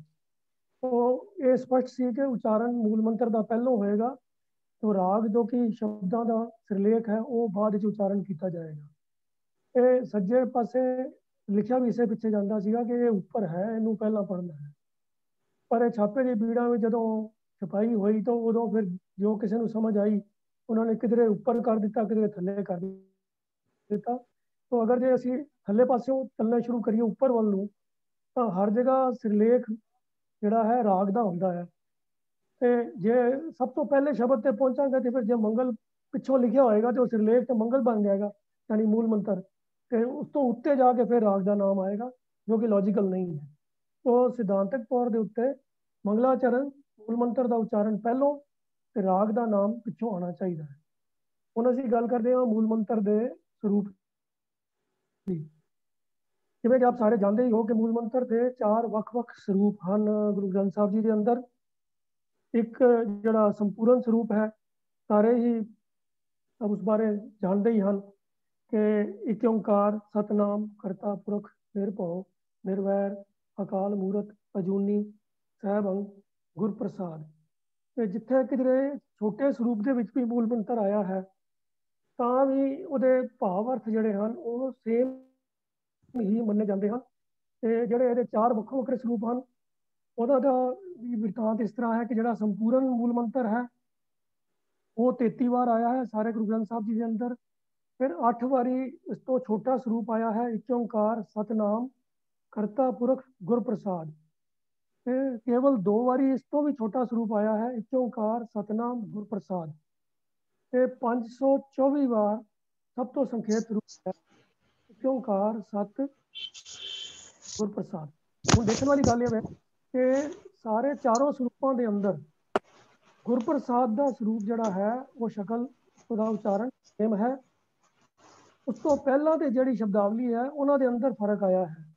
तो संपूर्ण स्वरूप के अंदर एक ओंकार सतनाम फिर करता पुरख। जोड़ा दूजा उस तो छोटा स्वरूप है वो एक ओंकार सतनाम करता पुरख है। तीजा स्वरूप है एक ओंकार सतनाम गुर प्रसाद है। चौथे स्वरूप के अंदर है एक ओंकार सत गुर प्रसाद को कितने भी छेड़िया नहीं गया है, उन्होंने सेम ही रखा गया है, सिर्फ पहली शब्दावली बदली गई है। तो इस लॉजिकली तो इसका उच्चारण एक ओंकार सत गुर प्रसाद ही बनता है, जिसका अर्थ बनेगा वो एक ओंकार जो सर्वव्यापक है एक रस व्यापक है जिसका नाम सत है, जिहड़ा कभी भी होने वाला है, जिहड़ा कभी भी बदलने वाला नहीं है। पर हुण इस तरह है कि जिहड़ा संखेप स्वरूप है सब तो छोटा 524 बार जिहड़ा आया है ਉਹਦਾ बहुत बारी उच्चारण इस तरीके भी किया जाता है एक ओंकार सतगुर प्रसाद। जे इस तरीके नाल भी पाठ किया जाए तो यदा भी अर्थ की बनेगा कि एक वो अकाल पुरख जो सर्वव्यापक है सब थाई रमया होया है वो सच्चे गुरु कृपा द्वारा मिल सकता है। जिथे गुर प्रसाद है उत्थे भी अर्थ है कि गुरु की कृपा द्वारा मिल सकता है। जे असीं पढ़िए सतगुर प्रसाद तो वह भी अर्थ यही बनेगा कि वो सच्चे गुरु की कृपा द्वारा ही मिल सकता है। तो जे सिर्फ गुरु ग्रंथ साहब जी की अंदरली बनतर नूं देखा जाए जिस तरीके नाल मूल मंत्र के ਵੱਖ-ਵੱਖ स्वरूप दिते गए हैं उस हिसाब के नाल उच्चारण तो यही बनता है एक ओंकार सत गुर प्रसाद। तो उत्थे अर्थ हो जाएगा वो एक अकाल पुरख जो सब थाई व्यापक है एक रस व्यापक है जिहदी होंद सदीवी है वो गुरु की कृपा द्वारा मिलता है। पर प्रचलित ये जिहड़ा एक ओंकार सतगुर प्रसाद है वह भी अर्थ यही है कि वो अकाल पुरख जो एक रस व्यापक है कि वो सच्चे गुरु खरीदी गुरु है उसकी कृपा द्वारा ही मिलता है। गुरमत का यह भी सिद्धांत है कि गुरु और परमेश्वर कोई भेद नहीं, गुरु जड़ा है वो भी पारब्रह्म का ही रूप है। तो इसलिए हमें लॉजिकली कारण एक ओंकार सत गुर प्रसाद ही ठीक है। पर जो प्रचलित हुण इस वेले संगतां करदियां हैं एक ओंकार सतगुर प्रसाद ਉਹਦੇ ਵਿੱਚ भी किसी को कोई इतराज़ नहीं होना चाहिए। तो मेरे हिसाब नाल दोनों उच्चारण ही प्रवान हैं, भाव अर्थ को दिमाग के रखना चाहिए है, अर्थ वही बनते हैं। बाकी जो मेरे हिसाब जो मैंने समझ आई है जो अंदरूनी बनतर के हिसाब नाल है वो उच्चारण एक ओंकार सत गुर प्रसाद है। ਤੇ ਜੇ ਸਤਿਗੁਰ ਪ੍ਰਸਾਦ ਵੀ ਪੜਿਆ ਜਾਵੇ ਤੇ ਉਹਦੇ 'ਚ ਕੋਈ ਗੁਨਾਹ ਨਹੀਂ ਹੈ, ਕੋਈ ਪਾਪ ਨਹੀਂ ਹੈ, ਉਹਦਾ ਵੀ ਭਾਵ ਉਹੀ ਹੈ ਕਿ ਓਂਕਾਰ ਸਤਿਗੁਰ ਪ੍ਰਸਾਦ ਵੀ ਪ੍ਰਚਲਿਤ ਹੈ ਔਰ ਪ੍ਰਵਾਨ ਕਰ ਲੈਣਾ ਚਾਹੀਦਾ ਹੈ। तो इतनी बेनती है जी। वाहिगुरू जी का खालसा ਵਾਹਿਗੁਰੂ ਜੀ ਕੀ ਫਤਿਹ। ਠੀਕ ਹੈ ਜੀ, ਕਿਉਂਕਿ ਭਾਵ ਸਮਝਣ ਦੀ ਗੱਲ ਹੈ ਤੇ ਉਹਦੇ 'ਚ ਕੋਈ ਫਰਕ ਨਹੀਂ ਹੈ। ਔਰ ਇੱਕ ਓਂਕਾਰ ਸਤਿਗੁਰ ਪ੍ਰਸਾਦ ਪੜ੍ਹਿਆ ਜਾਏ ਜਾਂ ਇੱਕ ਓਂਕਾਰ ਸਤਿਗੁਰ ਪ੍ਰਸਾਦ ਪੜ੍ਹਿਆ ਜਾਏ, ਵੀਰ ਜੀ ਨੇ ਦੱਸਿਆ ਕਿ ਇਹਦੇ 'ਚ ਕੋਈ ਅੰਤਰ ਨਹੀਂ। तो आस है जिन्होंने क्वेश्चन भेजा भैन गुरचरण कौर जी ने, ये दोनों क्वेश्चनों का उत्तर उन्होंने मिल गया। बाकी संगत ने भी इस अगर कोई होर वादा करना होएगा तो कृपा करके, क्योंकि उन्हें समा हो गया, वो क्वेश्चन लिख के भेज सकते हैं। तो साथ संगत जी अज दे इस जो क्वेश्चन उत्तर सैशन सीगा ये निभाते हैं, कई प्रकार दी गलतियां भुलां रह जांदियां ने, उन्हें भी आपस खिमा मंगते हैं। तो समा हो गया, मैं जान तो पहला ते दो नवे संगत मैंबर आए ने, मैं उन्होंने बेनती कर रहा भी वो कृपा करके अनम्यूट करके अपने आप को संगत नाल फतेह सांझी करो जी। पहला है